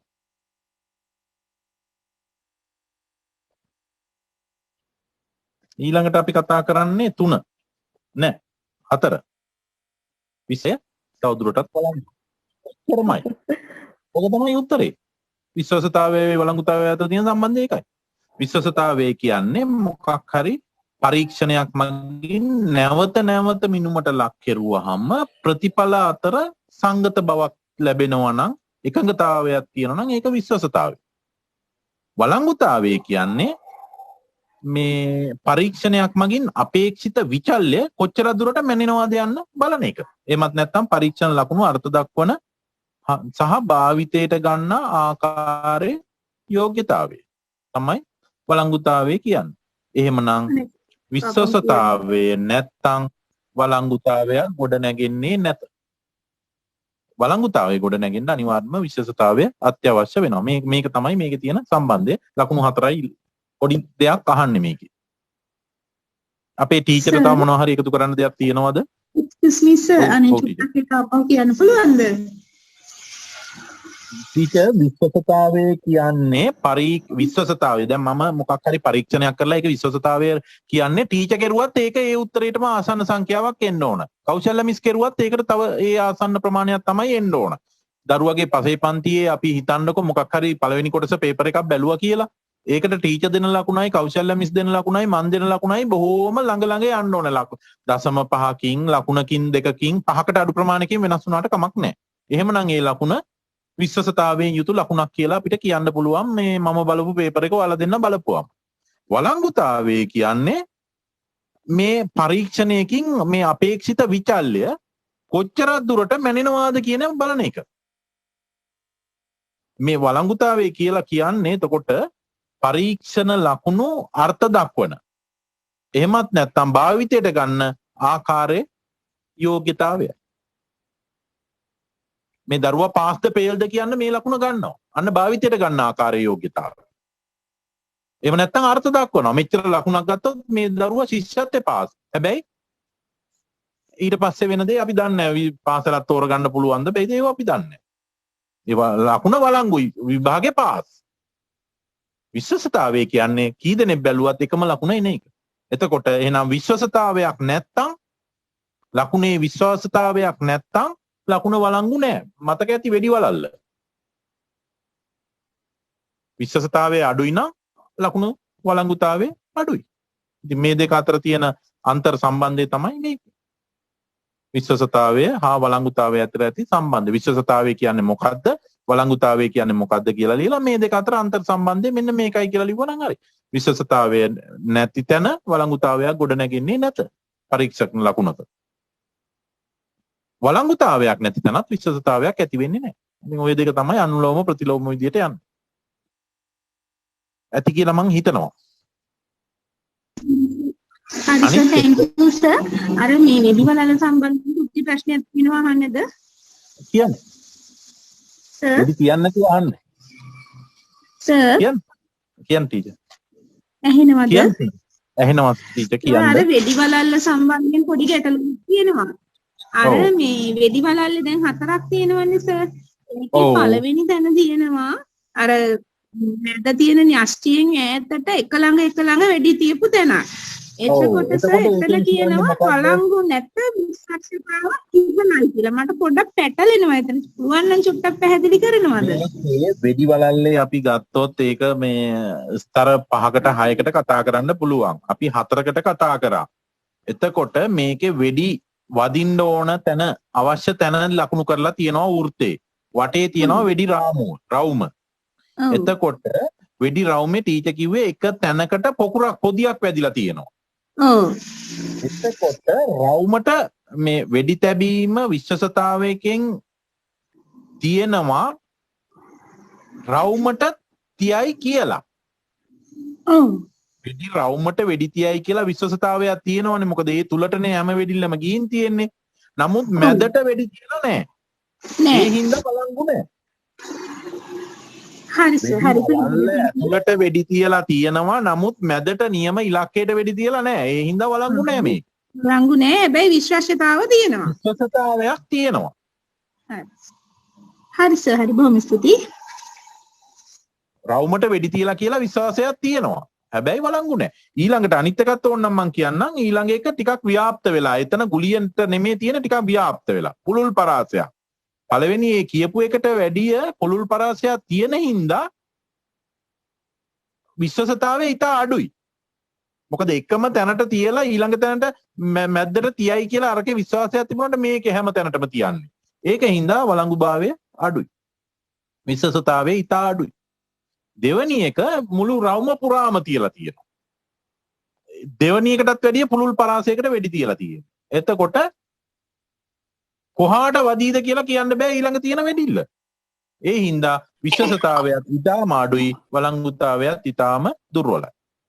ඉලක්කයට බොහෝම ළඟින් වෙඩි යනවා. ඊළඟ පාර හරියට ඉලක්කයට යයි කියලා ලොකු විශ්වාසයක් තියෙනවා. එහෙනම් විශ්වසතාවයේ ඉහළයි. ඒ හින්දා වැදුනොත් මැද්දට වළංගුතාවයත් හරියටම හරි. ඒක තමයි ඔය වෙඩි වලල්ලෙන් කියන්නේ. විශ්වසතාවය ගැන තමයි උතන කියන්නේ. ඉලක්කයට වෙඩි තැබීම විශ්වසතාවයට. විචාල්ලයක් නැවත නැවත මැනීමේ එකම අගයක් ලැබීම කියන එක තුල තමයි ওই වෙඩි වලල්ල කතා කරන්නේ. හරි සර් thank you. right. ඊළඟ එතකොට අපි ඇති හිතලා ඒ කාරණේ විශේෂ සාධන පරීක්ෂණයක ලකුණු වල විශ්වසතාවයේ කෙරෙහි බලපෑ හැකි පරීක්ෂණය පවත්වන ආකාරය හා සම්බන්ධ සාධක පැහැදිලි කරන්න. පරීක්ෂණ ලකුණක විශ්වසතාවය කෙරෙහි බලපෑ හැකි පරීක්ෂණ පවත්වන ආකාරය පිළිබඳ පැහැදිලි කිරීමක් කරන්න, සම්බන්ධ සාධක පැහැදිලි කරන්න කියලා කියන්නේ.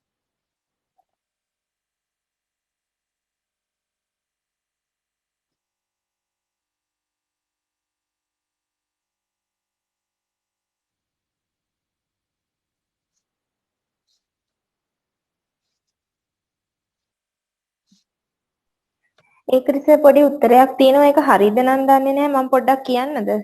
ඒකේ තියෙනවා මේ ලකුණු කරන්නන්ගේ හෙවත් පරීක්ෂකවරුන්ගේ පෞරුෂ ගති ලක්ෂණ හා බැඳුණු සාධක මේ අතර වැදගත්. සමහර පරීක්ෂකවරු දැඩි පරීක්ෂකයෝ, සමහරු ලිහිල්. ස්වභාවිකවම ලකුණු දීමට ඉහළ ලකුණු දීමට පෙළඹෙයි. පරීක්ෂකවරුන් අතර සංගතභාවයක් නොතිබීම පරීක්ෂණ විශ්වාසතාවය අඩුවීමට හේතු වේ. පරීක්ෂකවරුන් තුළ පවත්නා ගති ලක්ෂණ කෙරෙහි తాවකාලිකව බලපාන සාධකද තිබේ. උත්තර පත්‍ර ලකුණු කරන අවස්ථාවේදී පරීක්ෂකයා වෙහෙසට පත්ව සිටීම, අසහනකාරී මානසික තත්ත්වයන්, ශාරීරික දුබලතා, කුසීත බව ආදී එදිනෙදා ඇතිවන මානසික හා ශාරීරික විචලනයන්ද මේ සඳහා බලපායි. පරීක්ෂකයාගේ අදාළ විෂය පිළිබඳ දැනුම වෘත්තීය පළපුරුද්ද ලකුණු කිරීම කෙරෙහි බලපාන තවත් සාධකයන් පරීක්ෂකවරුන්ට ලැබෙන උපදෙස් සහ මඟ පෙන්වීම ලකුණු විචලනය කෙරෙහි බලපායි. එන්න එහෙම ටිකක් තමයි තියෙන්නේ. ඒ ටීචර් ප්‍රශ්නේ තවසරයක් කියවන්න මට පොඩි වෙනසක් දැනුණා. විෂය සාධන පරීක්ෂණයක ලකුණු වල විශ්වසතාවයේ කෙරෙහි බලපාන්න පුළුවන් පරීක්ෂණය පවත්වන ආකාරය සම්බන්ධව. එතකොට මේක හරියන්නේ මේක පරීක්ෂණය පවත්වන ආකාරය කියන එකයි මගේ හිතෙන්නේ. ඔව් එහෙම තමයි සර්. ඒ විදිහේ තමයි. සර් අර භෞතික පවත්වන ආකාරය ස්කම් නේද?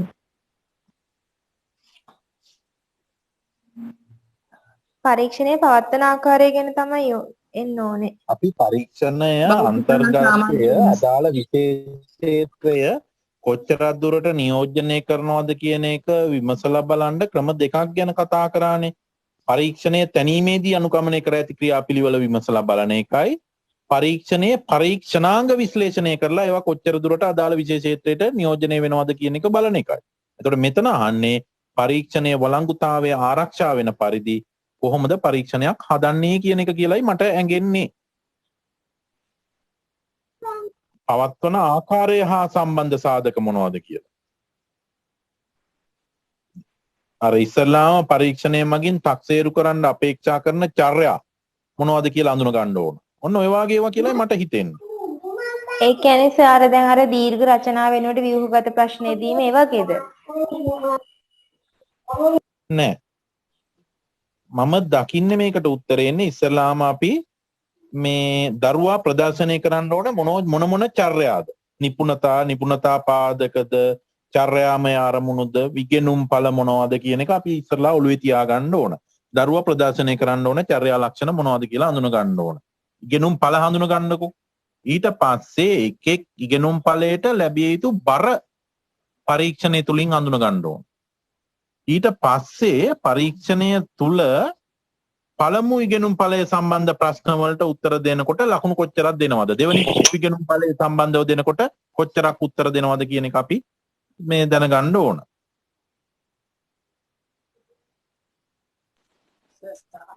කියන්න සර් පොඩ්ඩක්.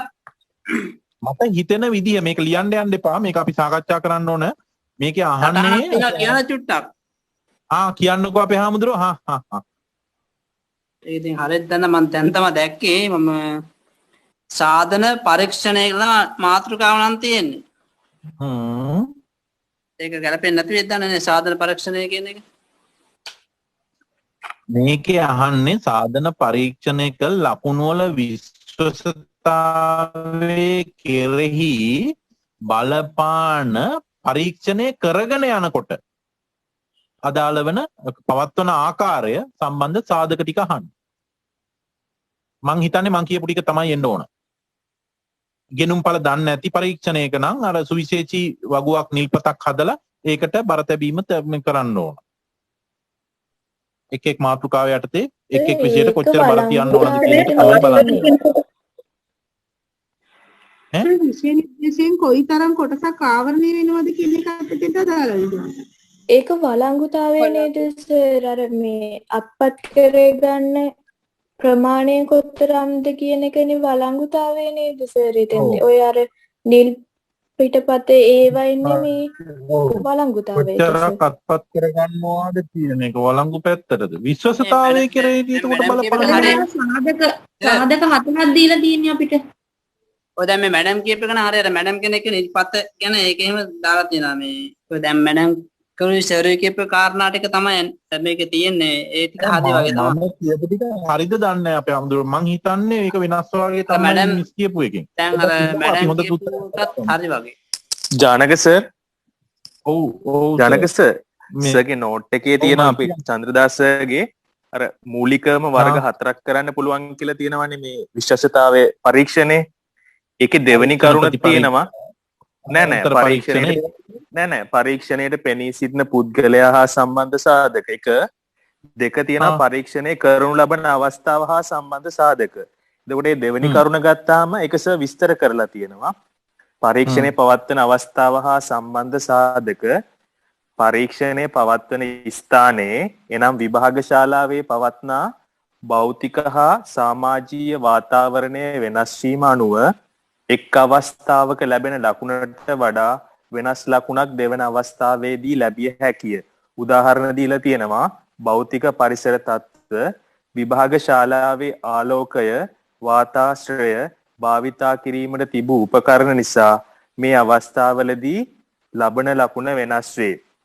ඊළඟේ උදාහරණය පරීක්ෂණයේ පවත්වන ස්ථානයට සමාජීය වටපිටාව පරීක්ෂකවරුන්ගේ කතා නිසා එහෙම නැත්නම් පරීක්ෂකවරුන් ගමන් කිරීම නිසා ශිෂ්‍යයන්ට බාධා ඇතිවීම සිදුවේ. මම හිතනවා මෙන්න මේ කොටස ගන්න බැයිද කියලා සූත්‍රය. ඒක තමයි උත්තරේ. ඒක හරිය. ඒක හරි. එතකොට මේ පරීක්ෂණ ලකුණු වල විශ්වසතාවය කෙරෙහි බලපාන සාධක එහෙනම් 4ක් ගැන කතා කරලා තියෙනවා සර්. අපේ මේ හිරියාල මල්ලි කියපු කාරණා 4. පරීක්ෂණයට පෙනී සිටින පුද්ගලයා හා සම්බන්ධ සාධක. ඒ කියන්නේ ශිෂ්‍යයා සම්බන්ධ සාධක. පරීක්ෂණයට ලක්වන ශිෂ්‍යයා සම්බන්ධ සාධක. මේකෙදී මේ ශිෂ්‍යයාගේ මේ එයා තුළ ඇතිවන මේ කායික සහ මානසික වෙනස්කම් මේකට බලපානවා. මානසික එක කාරණා තමයි පිළිතුරු දෙන අවස්ථාවේ දරුවා කොච්චරක් දුරට මානසික ඒකාග්‍රතාවයෙන් හිටියද කියන එක. එහෙමත් නැත්නම් කොච්චරක් උනන්දුවකින් කොච්චර පෙළඹීමකින් මෙයා උත්තර ලිව්වද කියන එක. මේවා තමයි මානසික සාධක. කායික සාධක යටතේ ළමයා වෙහෙස කරලාද හිටියේ, චූබරේද හිටියේ, අපහසුතාවයකින්ද හිටියේ, අසනීපෙන්ද හිටියේ, ඔන්න ඔය කියන සාධක. ඌව තමයි කායික සාධක. එතකොට පරීක්ෂණ කරනු ලබන එතකොට මේ අවස්ථාව සම්බන්ධව ගත්තාම මේ විභාග ශාලාවේ එහෙමත් නැත්නම් පරීක්ෂණේ පවත්වන ස්ථානයේ පවත්නා භෞතික හා සමාජීය වාතාවරණ එක් වර ලැබෙන ලකුණු වලට වෙනස් වෙන්න පුළුවන් කියලා සර් කියලා තියෙනවා කියලා හිරියාල මල්ලි කියනවා. එතකොට මේ භෞතික පරිසරය යටතේ විභාග ශාලාවේ ආලෝකය එහෙමත් නැත්නම් වාතාශ්‍රය භාවිතා කරලා තිබුණු උපකරණ දැන් හිතන්නකෝ අපේ ටීචර්ලා විද්‍යාව කරන අය අන්වීක්ෂකින් මේ හදලා තියෙනවා කදාවක් හදලා ඔකට දීලා මේ ශාක පටකයක් නිදර්ශනය මේ බලන්න. ඕක ස්පොට් ටෙස්ට් එකක් කියලා හිතන්නකෝ. ශාක පත්‍රයේ මේ මොනවා හරි පූටිකා සෛල අඳුන ගන්න පූටිකා සහ පාලක සෛල. ඔයාලා දාලා තියෙනවා සිවියක්. මේ සිවිය ළමයි 10 දෙනෙක් පරීක්ෂණය කරගෙන යනකොට ඔය ඉන්නවනේ විෂයකාරයෝ අරක පොඩ්ඩක් ફોකස් එක වෙනස් කරනවා. එතකොට නිකන් බොඳ වෙලා මොකක් හරි පේනවා. අන්න එහෙනම් භාවිතා කරන්න තිබුණු උපකරණයේ ගැටලුවක් හින්දා මේකට ලියන උත්තරේ වෙනස් වෙන්න පුළුවන්. අන්න ඒක බලපානොන්න මෙන්න මේ පරීක්ෂණයේ විශ්වසතාවය කෙරෙහි පවත්වන අවස්ථාවේ. ඒත් එක්කම එතකොට පළවෙනියට ලියපු එක්කෙනාට මේ හරි ලකුණකුයි දෙවෙනියට ලියපු එක්කෙනාට වැරදි ලකුණකුයිනේ හම්බෙන්නේ. ඒකින්ද ඒ සාධක බලපානවා. ඊට පස්සේ පවත්වන ස්ථානයට සමාජික වටපිටාව, පාරිසරික වටපිටාව. එතකොට මෙතන පරීක්ෂකවරු කතා කර හිටියේ. ළමයි කොපි කරලාද ලිව්වේ. එහෙමත් නැත්නම් වෙන බාහිර සද්ද ආවද? ඕනෝව බලපාන. අනිත් එක තමයි මිනුම් උපකරණ සම්බන්ධ සාධක. එතකොට මේ මිනුම් උපකරණේ වරදක් හින්දා මේක වෙන්න පුළුවන්. වයඹට දෙනවා ලේසි ප්‍රශ්න පත්‍රයක්, මේ කොළඹට දෙනවා අමාරු ප්‍රශ්න පත්‍රයක්. මිනුම් උපකරණේ වැරද්දක්. එහෙම කරලා මේකට ප්‍රතිඵල අගය කරලා මේක සාධනය කරලා මෙන්න මේකයි දරුවාගේ සාධන මට්ටම කියන්නේ ඒක වැරදි. ඒක මිනුම් උපකරණේ ප්‍රශ්නයක්. විශාල වෙනසක් ලකුණු අතර ඇති වෙනවනේ. ඒක. අනිත් එක පරීක්ෂණයේ තියෙන තාක්ෂණික අඩුපාඩු බලපාන. කොළඹ දුන්නු ප්‍රශ්න පත්‍රයේ රූප සටහනේ ABCD මේ ලකුණු වෙලා නැහැ. වයඹට දුන්න එකේ ABCD තියෙනවා.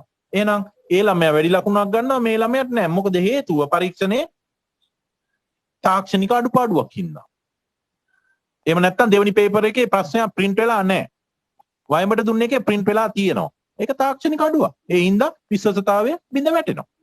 සමහර වෙලාවට පරීක්ෂණය කරන පුද්ගලයාට සම්බන්ධ සාධක තියෙනවා.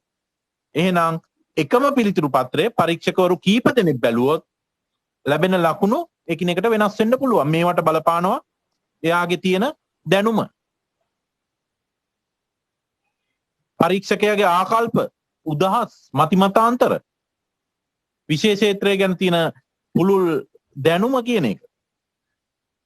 පිළිතුරු පත්‍ර මේ බලන්න තියෙන එහෙම නැත්නම් බලලා තියෙන පළපුරුද්ද කියන එක. දරුවා මෙහෙම හිතන්න ඇති කියලා එයාට ගොඩනගා ගන්න පුළුවන් ලකුණු මාලාවක්. ඉතින් ඒවා වෙනස් වෙනවා පරීක්ෂණය කරන පුද්ගලයාට සම්බන්ධ සාධක අනුව. මේකට අමතරව පිළිතුරුපත් ලකුණු කිරීමේ අනුගමනය කරන ක්‍රමයක් මේකට බලපානවා. සම්මේලන ක්‍රමයටද මේ පිළිතුරුපත් සෙමිනාර් එකක් තියලා ඒකට අනුවද මේ ආන්සර් පේපර්ස් බලන්නේ. එහෙමත් නැත්නම් තනි තනියමද ගෙදර අරන් ගිහිල්ලාද බලන්නේ. පැනල් එකකින්ද බලන්නේ. පළවෙනි ප්‍රශ්නේ සේරම බලලා ඊට පස්සේද දෙවෙනිද මෙන්න මේ බලන ක්‍රමේ පවා වළංගුතාවයට විශ්වසතාවයට බලපානවා. එහෙනම් අපිට ගන්න පුළුවන් පිළිතුරුපත් ලකුණු කිරීමේ අනුගමනය කරන ක්‍රමය, පරීක්ෂණය කරන පුද්ගලයා සම්බන්ධ සාධක, මිනුම්පකරණය සම්බන්ධ සාධක, පරීක්ෂණයේ ඇති තාක්ෂණික අඩුපාඩුකම්, පරීක්ෂණ පවත්වන ස්ථානයේ අවට සමාජික වටපිටාව, පරීක්ෂණයට ලක්වන්නාගේ තියෙන මානසික හැකියා, මානසික සාධක, කායික සාධක, මෙන්න මේවා කෙලින්ම බලපානවා. මේ අර කෞශල්‍ය මිස් කියපු කරුණු ටිකත් හොඳයි කියලා මට හිතෙන්නේ. අර ඒක ගොඩක් විස්තර කරලා තිබුණානේ. ඔව් පරීක්ෂණය බල කරන කෙනාගේ පැත්තට ගොඩාක් එතන කෞශල්‍ය මිස් උත්තර කිව්වා. තව සැරයක් ඒක කියමු කෞශල්‍ය මිස් තරහ නැතුව මේක එතෙන්ට අපිට ගන්න පුළුවන්. ඔව් ඒකේ තියෙන්නේ මේ ලකුණු කරන්නන් හෙවත් පරීක්ෂකවරුන්ගේ පෞරුෂ ගති ලක්ෂණ හා බැඳෙන සාධක මේ අතර වැදගත්. සමහර පරීක්ෂකවරු දැඩි පරීක්ෂකයෝ, සමහරු ලිහිල්, ස්වභාවිකවම ඉහළ ලකුණු දීමට පෙළඹෙයි. පරීක්ෂකවරුන් අතර සංගතභාවයක් නොතිබීම පරීක්ෂණයක විශ්වාසතාවය අඩුවීමට හේතු වේ. පරීක්ෂකවරුන් තුළ පවතින ගති ලක්ෂණ කෙරෙහි తాවකාලිකව බලපාන සාධක තිබේ. උත්තර පත්‍ර ලකුණු කරන අවස්ථාවේදී පරීක්ෂකයා වෙහෙසටපත් වී සිටීම, අසහනකාරී මානසික තත්වයන්, ශාරීරික දුබලතා, කුසීත බව ආදී එදිනෙදා ඇතිවන මානසික හා ශාරීරික විචල්යන්ද බලපායි.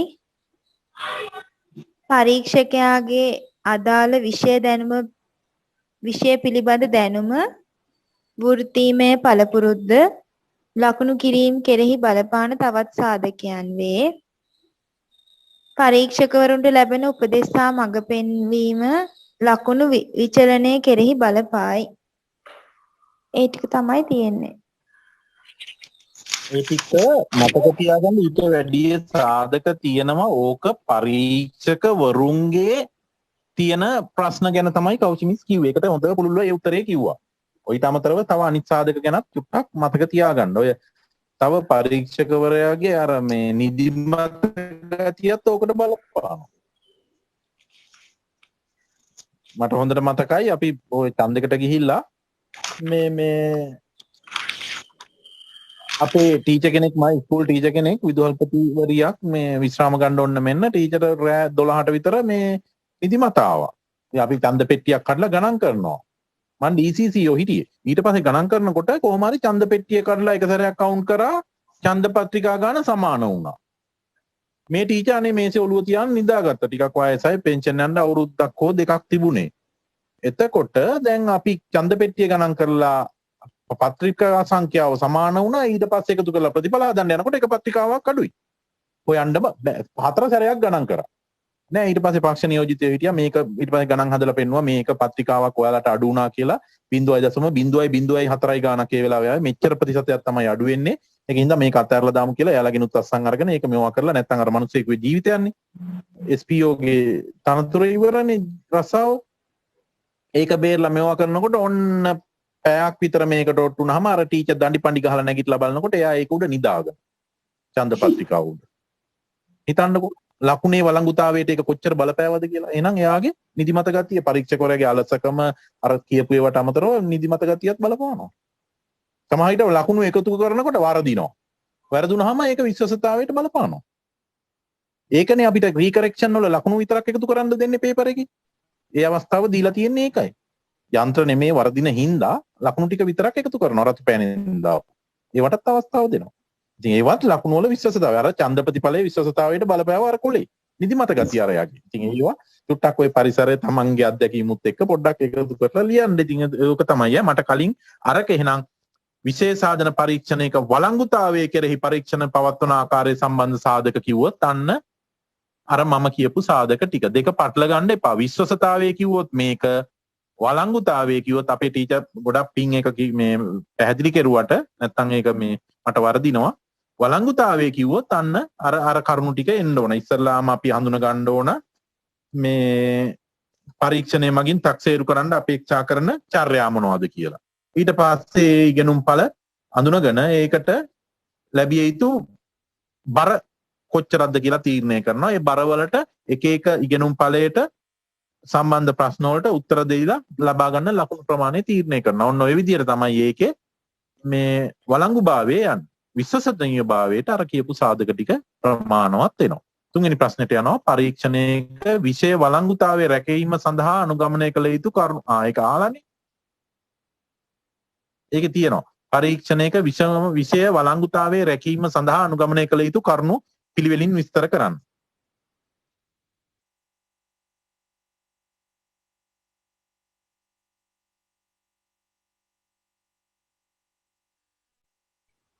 ඒකට පොඩි උත්තරයක් තියෙනවා. ඒකත් හරියට දන්නේ නැහැ.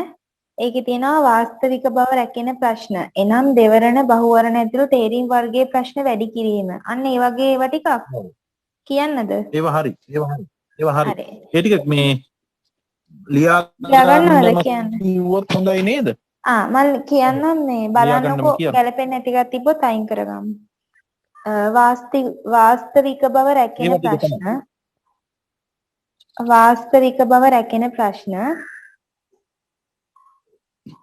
එනම් දෙවරණ බහුවරණ ඇතුළු තේරීම් වර්ගයේ ප්‍රශ්න වැඩි කිරීම.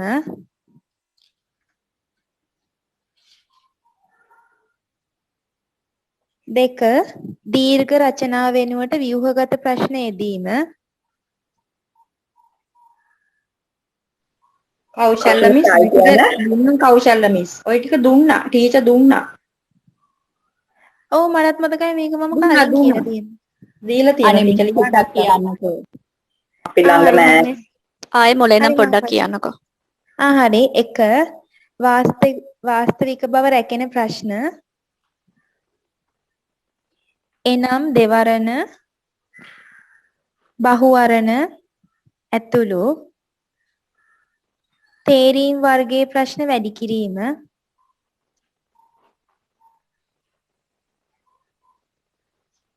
දෙක දීර්ඝ රචනා වෙනුවට ව්‍යුහගත රචනා ප්‍රශ්න යෙදීම. දීර්ඝ රචනා වෙනුවට ව්‍යුහගත රචනා ප්‍රශ්න යෙදීම.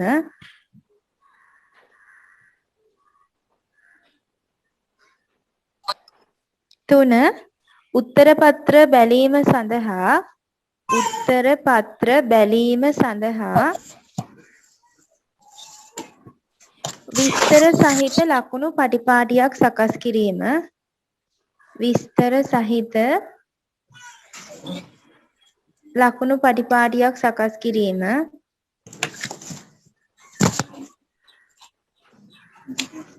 හතර කියන්නකෝ සිංහලට කියා අහුන්නේ මේ කීවෙනි එකේ ඉඳන්ද හාමුදුරනේ?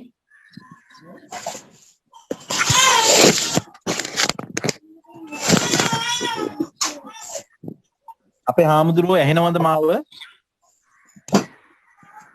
අපේ හාමුදුරන්ට ඇහෙනවද? හාමුදුරන්ට ආයේ සිග්නල් නැතුව ගියා. කවුසි මිස් කියන්නකෝ මම ඒක කියන්නම් උන්වහන්සේට. හරි. හතර වෙන්නේ. හතර උත්තර පත්‍ර ලකුණු කිරීමේදී මුළු උත්තර පත්‍රයම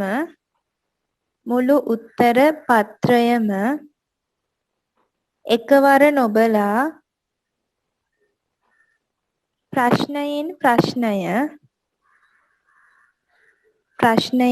ප්‍රශ්නය වෙනම ලකුණු කිරීම.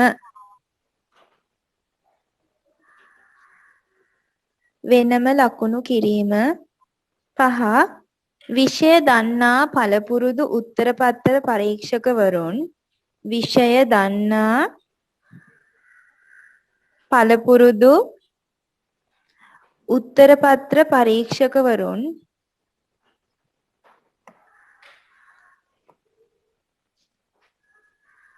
ලකුණු කිරීම සඳහා යෙදවීම.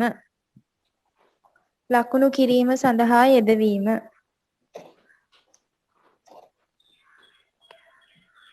6. පහසුකම් සහිත නිස්කලංක පරිසරයක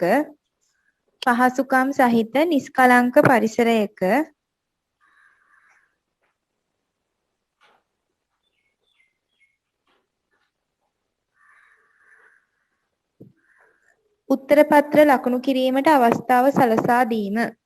උත්තරපත්‍ර ලකුණු කිරීමට අවස්ථාව සලසා දීම.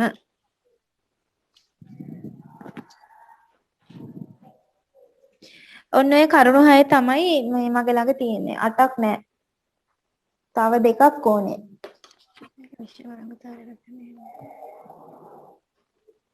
excuse me සහලවද? ඔව් මිස් ඇහෙනවා. ඒ කියන අන්තිමට කියපු ටික විශ්වාසතාවයට අදාළ නෙමෙයි වෙන්නේ. ඒක විශ්වාසතාවයේ ඔව් නේ ලකුණු වල විශ්වාසතාවය කියන කොටසට ගන්න පුළුවන්. ඒක ජනක සර් විශ්වාසතාවයටද වළංගුතාවයට ගන්න බැරි වෙයිද? ආවෙටත් විශ්වාසතාවයේ රැකුණොත් වළංගුතාවයේ රැකෙන්නේ. ඒ හින්දා ඉතින් ඕකෙනුත් දෙකක් විතර දාන්න ඇති. විෂය දන්න පළපුරුදු උත්තරපත්‍ර පරීක්ෂකවරු විෂය දන්නේ නැත්නම් ඒකේ වළංගුතාවයකුත් නෑ නේද? ගන්න පුළුවන් එහෙම. දන්නේ නැති කෙනෙක් බලපුවම මොකද වෙන්නේ? ඒකේ වළංගුතාවයක් නෑ පේපර් එකේ. සමාජ අධ්‍යයනයේ මේ මොනවද? ඉංග්‍රීසි දන්නේ නැති කෙනෙක් ඉංග්‍රීසි පේපර් එක බලපුවම ඒකේ වළංගුතාවයක් නෑනේ. ඒකයි මේ කියන්නේ. අනිත් එක නිස්කලංක පහසුකම් ඇති තැනක උත්තරපත්‍ර බැලීමට අවස්ථාව දෙන්න කියන එකේ ඒක නම් අයින් කරන්න වෙනවනේ. ඔව් ඒක හරියන්නේ නෑනේ. තව ඒකට හරියටම තෝරගත්ත අය කවුරුරි ඉන්නවනම් ඒ කියන්නේ වෙනත් පොත් වලින් මේ කරුණු හොයපුවා ඉන්නවනම් චුට්ටක් කිව්වනම් ජනකස ඒ කියන්නේ හරියටම උත්තර තියෙන අය හොයාගත්තේ අය ඉන්නවනම් වළංගුතාවයේ රැකෙන විදිහට පරීක්ෂණයක් හදන්න මේ ඉස්සරලා පරීක්ෂණය මගින් තක්සේරු කරන්න අපේක්ෂා කරන චර්යා හඳුන ගන්න ඕන. ඒකත් ලියන්න පුළුවන් උතෙන්ට. පරීක්ෂණය මගින් හඳුනා ගැනීමට බලාපොරොත්තු වෙන චර්යා. එහෙම නැත්නම් සර් ඉගෙනුම් ඵල කියන එක නේද දෙන්න ඕන. ඉගෙනුම් ඵල හඳුනාගෙන ඊට පස්සේ ඒවට අදාළ මේ එක් ඉගෙනුම් ඵල සඳහා පරීක්ෂණයේ තිබිය යුතු බර හඳුනා ගන්න ඕන. අන්න ඒ විදිහට නේද දෙන්න ඕන සර්. ඔව්. මේ LI එකේ මේ තියෙනවා විෂය මූලික වළංගුතාවය කියලා මම එතන පොඩ්ඩක් කියවන්නද? කියන්න සර්. පරීක්ෂණයක විෂය මූලික වළංගුතාවය කියලා පොඩි කොටසක් තියෙනවා. විෂය මූලික වළංගුතාවය යන්නේ අදහස් කරන්නේ අදාළ විෂය නිර්දේශය කුමන අන්දමකින් ප්‍රශ්න පත්‍රය තුල නියෝජනය වන්නේද යන්නයි. සකසනු ලබන ප්‍රශ්න පත්‍රය ඉගෙනුම ලැබූ හෝ ඉගෙන ගනු ලැබූ හෝ උගන්වනු ලැබූ හෝ ඉගෙනීමට නියමිතව තිබූ හෝ විෂය සන්ධාරයේහි නිරූප්‍ය නියදියක් වශයෙන් කෙතරම් සැලකිය හැකිද යන්නයි. විෂය සන්ධාරයේහි නිරූප්‍ය නියදියක් ප්‍රශ්න පත්‍රයට ඇතුළත් කළ යුතු වන්නේ විශාල කාල සීමාවක් තුල උගන්වනු ලැබූ දෙය නැතහොත් ඉගෙන ගනු ලැබූ දෙය ගැන කෙටි කාල සීමාවක් තුල කරුණු විමසා බැලීමට නොහැකි වන හේයින් බව ඔබට අවබෝධ වනු ඇත. මෙම නියදිය නිරූප්‍ය එකක් වන්නේ අන්තර්ගත විෂය කොටස් ඉගෙනීම හෝ ඉගෙන ගැනීම හෝ සඳහා යෙදවීමට සුදුසුයයි పూర్වෙහි නිශ්චය කරන ලද කාල සීමාවන්ට ගැළපෙන පරිදි එක් එක් විෂය කොටස වෙනුවෙන් තබනු ලැබ ඇති බර තැබීම් ප්‍රශ්න පත්‍රයේදීද නියෝජනය වී ඇතනම් පමණි. ඊට අමතරව අදාළ විෂය කොටස් ඉගෙනීම නිසා ශිෂ්‍යයා තුළ වර්ධනය වීමට අපේක්ෂිත හැකියාවන් මොනවාදයි හඳුනාගෙන ඒවා මැනීමට සැබෑ ප්‍රයත්නයක් ප්‍රශ්න පත්‍රය මගින් දරා තිබීමට ඉතා වැදගත් වේ. එවැනි නිරූප්‍ය නියදියක් සහිත ප්‍රශ්න පත්‍රයක් සැකසීම කිසියම් සැලසුමකට අනුව කළ යුතුය. එවැනි සැලසුමක් හඳුන්වනු ලබන්නේ ප්‍රශ්න පත්‍රයක නිල් පත යනුවෙන් බව ඔබ දන්නවා ඇත. ඔන්න ඔය ටික තියෙනවා සර් මේ පොතේ. Excuse me sir. කියන්න මිස්. විෂය මේ වන්නිගම සර්ගේ නෝට් එකේ තියෙනවා විෂය වළංගුතාව ආරක්ෂා වන ආකාරය පරීක්ෂණයක් තරණාකාරයකට කරුණු ටිකක්. ඔව් කියන්න ටීචර්. නියෝජනය විය යුතු විශේෂේත්‍රය කුමක්ද යන්න විමසා බැලීම. ළමයා කිසියම් චර්යා සමූහයක් අත්පත් කරගෙන ඇද්දයි යන්න සොයා බැලීම. අපේක්ෂිත චර්යා සමූහය ඉගෙනුම් ඵල ලෙස හඳුන්වන්න පුළුවන්. මේ විෂය නිර්දේශයත් තුළ විවිධාකාරයෙන් නිපුණතා මට්ටම් ලෙස චර්යාමය අරමුණු ලෙසද ඇත. ප්‍රධාන ඉගෙනුම් ඵලය අත්පත් කර ගැනීමට මිඩංගු කාලයේ වැදගත් වේ කියලා මම ලියාගෙන තියෙනවා. ඔව්. ඒක ටීචර් මෙහෙමයි ඒක එනවා විෂය අර මේ විෂය වළංගුතාවය ආරක්ෂා වෙන පරිදි පරීක්ෂණයක් මේ නිර්මාණය කරන්න එහෙම නැත්නම් පරීක්ෂණයක් මේ සාධන විදිහ කොහොමද තනන ආකාරය කොහොමද කියලා අහුවොත් ඕක ලියන්න පුළුවන් අපිට. මෙතන අහන්නේ පරීක්ෂණයක විෂය වළංගුතාවය රැක ගැනීම සඳහා අපි මොනවද කරන්න ඕන පරීක්ෂණය තුල නිර්දේශයම ආවරණය වෙන විදියට හදන්න ඕන. ඒක පිළිගන්නවා. ඒත් එක්කම මේ පරීක්ෂණය මගින් තක්සේරු කරන්න අපේක්ෂා කරන එහෙම නැත්නම් මේ දරුවා ප්‍රදර්ශනය කරන්න ඕන මොන චර්යා සමූහයේද කියලා ඉගෙනුම් ඵල මොනවද කියලා අඳුන ගන්න ඕන. හරි ඒකත් අපි පිළිගන්නවා. එතකොට මේ ඒකත් එක්කම අර මේ වාස්තවික බව රැකෙන විදිහට තේරීම් වර්ගයේ ප්‍රශ්න දෙන එක වැදගත් වෙනවා. අනිකත් මේ අර දීර්ඝ රචනා වෙනුවට දීර්ඝ රචනාවොත් අර මේ දරුවගේ සමහර වෙලාවට එයාගේ දැනුම නෙමෙයිනේ කටපාඩම නෙතන එන්නේ. පාඩම් කරලා ලියන්න පුළුවන් නේ. එතකොට දැනුම ඉස්මතු වෙන්නේ නැහැ. එහෙනම් දීර්ඝ වර්ගයේ රචනා වෙනුවට ව්‍යුහගත රචනා කෙටි උත්තර දෙන ඒවා අපිට ලියන්න පුළුවන්. මොකද රචනා වලින් පරීක්ෂකයාගේ පුද්ගල බද්ධතාවයට එයා ඈඳ ගන්න පුළුවන්. එතකොට ඒකේ විශ්වසතාවයක් නැන්නේ නැහැ. උත්තර පත්‍ර බලන එක මේ මාකින් ස්කීම් එකකට අනුව කරන්න පුළුවන්. ඒවා ගන්න පුළුවන්. මුළු උත්තර පත්‍රයේ මේකවර බලන්න නැතුව ඒ පළවෙනි ප්‍රශ්නේ විතරක් බලලා එහෙම යන්නත් පුළුවන් ඒවට. ඒත් එක්කම අර මේ අපි දැන් ඔයාලා පළමුව ඉගෙනුම් ඵල අඳුන ගන්න ඕන කිව්වනේ. ඒ ඉගෙනුම් ඵල වලට කොච්චර බර තියන්න ඕනද? ඒ බර තියලා කොච්චර ලකුණු ප්‍රමාණයක් ප්‍රදානය කරනවද කියන එකත් ඒකෙදි මේ වැඩි අවධානයක් යොමු කරන්න ඕන. මෙන්න මේ කාරණු තමයි මේ වළංගුතාවය රැකගන්න අපිට අනුගමනය කරන්න පුළුවන් ක්‍රියාකලාපයක්. ඔව් ජනක සර් මේ මෙතන පොඩි මේ නෝට් එකේ පොඩි කොටසක් තියෙනවා මග ළඟ තියෙන පොතක මෙහෙම තියෙනවා. විෂය වළංගුතාවය රැකගනිමින් පරීක්ෂණයක් තැනීම සඳහා අනුගමනය කළ හැකි හොඳ ක්‍රමයකි සුවිශේෂණ වගුවක් පදනම් කරගනිමින් ප්‍රශ්න පත්‍ර සකස් කිරීම. එතකොට එතන තියෙනවා තවද තනන ලද පරීක්ෂණයක විෂය වළංගුතාවය තක්සේරු කිරීම සඳහාද සුවිශේෂණ වගුවක් යොදා ගන්න පුළුවන්. එතකොට ඒකේදී අර සාධන පරීක්ෂණ සැලසුම් කිරීමේ කියන කොටසට තමයි ওই විෂය වළංගුතාවය රැක ගැනීමේ පරීක්ෂණයක් තැනීම සඳහා අනුගමනය කළ හැකි හොඳ ක්‍රමය වෙන්නේ කියලා තමයි එතන කියන්නේ. කියන්නේ සාධන පරීක්ෂණය සැලසුම් කිරීම කියන එක යටතේ තමයි ඕක එන්නේ කියලා. එතන කියනවා මේකේ වෙන විදිහ තමයි විෂය නිර්දේශයේ පරීක්ෂණ සඳහා අදාළ කොටස් සංවිධානය කර ගැනීම. අර සර් කිව්ව එක පරීක්ෂාවට ලක් කළ යුතු අරමුණු ඉගෙනුම් ඵල තීරණය කිරීම. ඒකත් කිව්වනේ සුවිශේෂණ වගුවක් ගොඩනැගීම, ගැළපෙන පරීක්ෂණ වනු හෙවත් ප්‍රශ්න තැනීම, නැවත නිරීක්ෂණය කොට පරීක්ෂණ ආයිතම සංස්කරණය කිරීම, ආයිතම පෙළගස්වා පරීක්ෂණ පත්‍රය සැකසීම, උපදෙස් පිළියෙල කිරීම. ඔන්න ওই ටික තමයි එතන තියෙන්නේ ඊට පස්සේ. අර ඒක වැදගත් කරුණු දෙකක් තව කියුණා මේ ආයිතම පෙළ ගැස්වීම. ඔව් ආයිතම පෙළගස්වා ප්‍රශ්න පත්‍රය සැකසීම. ඒක වැදගත්. ප්‍රශ්න පත්‍රය ඊට කලිනුත් තියෙනවා අර නැවත පරීක්ෂණ නැවත නිරීක්ෂණය කොට පරීක්ෂණ ආයිතම සංස්කරණය කිරීම. ඔව් මේ ආයිතම පෙළ ගස්වල ප්‍රශ්න පත්‍රය හදනවා කියන එකේ තේරුම තමයි අපි දැන් පාඩමේ අවසාන කොටස් මුලට දාලා කෙටි ප්‍රශ්න අමාරු ඒවා එහෙම නෙමෙයි. ඒකේ ගලන ස්වරූපයක් හදනවා. ඉතා සරලතාවයේ තිත සංකීර්ණතාවයේ දක්වා පාඩම් වල පිළිවෙලට ප්‍රශ්න පත්‍රය හැම තැනින්ම මිශ්‍ර කරලා හදන්නේ නැහැ නේ. දරුවගේ අර මතකයේ අවදි කරන විදිහට තමයි මේ පේපර් එක හදන්නේ.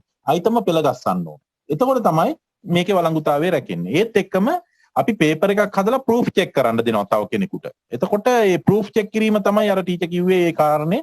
අපි සමහර විට මේ කැම්පස් එකේ පේපර් එකක් හදලා තව කැම්පස් එකකට යවනවා ඒකේ ප්‍රූෆ් චෙක් කරන්න. අඩුපාඩු තියෙනවද? ඒකේ භාවිතය, දැනුම භාවිතය සහ අවබෝධය. ඒවා ටික ඉස්මතු වෙනවද කියලා බලන්න. නැත්නම් ඒවා වෙනස් කරලා ඒ ප්‍රශ්නේ යාලා හදලා එවනවා. ඒතකොට ඕනම් පේපර් එකක් ජාතික මට්ටමේ හදනකොට ප්‍රූෆ් චෙක් කිරිල්ලක් තියෙනවා. එතකොට ඒක තමයි මේ ටීචර් කිව්වේ මොකද්ද ඒක මේ ටීචර් සිංහලෙන් කියපු වචනේ ඒකට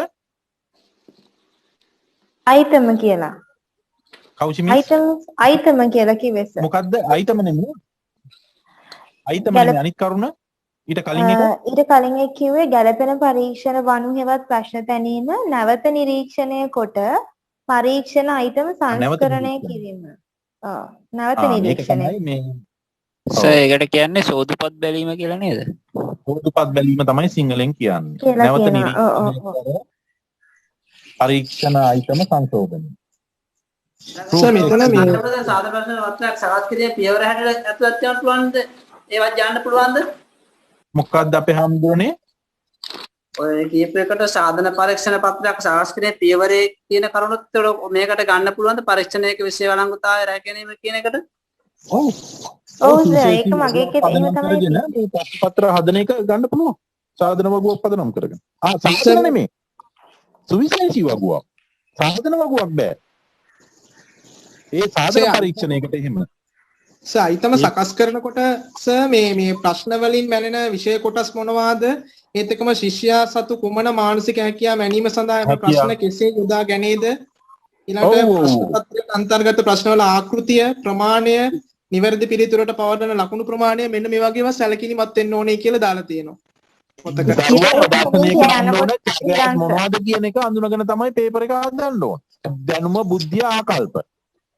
දැන් පළවෙනි ප්‍රශ්නේ දැනුම අහනවා නම් දෙවෙනි පැත්තෙන් ඒක ඇප්ලිකේෂන් අහනවා. දැන් අපිට මේ පෝස්ට් ග්‍රැජුවේට් එකේ යන්නේ. එතකොට මේකේ කරනවා මේ පළවෙනියටම කියනවා මේකේ මේ බලන්නකෝ දැන් මේකෙම තියෙන මේ පිටුවේ 122 මේ ප්‍රස්තාරේ පස්වෙනි ප්‍රශ්නේ බලන්න මධ්‍යන්තරේ ගණනය කරන්න. අන්න තියරිය. උගන්නපු දේ බුද්ධිය බලනවා. ඉහත දෙවෙනි එකේ තුන්වෙනි කොටස ඉහත ප්‍රස්තාරයේ සහ ගණනය කිරීම භාවිතා කරමින් ශිෂ්‍ය සාධනයේ ස්වභාවය විශ්ලේෂණය කරන්න. අන්න විශ්ලේෂණය දැනුම විශ්ලේෂණය ඒ විදිහට යන්නේ. ටික සංකීර්ණ කරගෙන. එහෙනම් එතකොට ඒකෙදී අපි දරුවගෙන් අහන්නේ මේ පරීක්ෂණය මගින් තක්සේරු කරන්න අපේක්ෂා කරන චර්යා මොනවද කියන එක අපේ මේ ඔළුවේ තියෙන්න ඕන. ඒ තුල තමයි මේ පේපර් එක හදන්න. එතකොට තමයි මේකේ වළංගුතාවයේ ඉතා ඉහළ මට්ටමකට ගෙනියන්න පුළුවන් වෙන්නේ. ඒ කරුණ හරි සර් කියපු එක.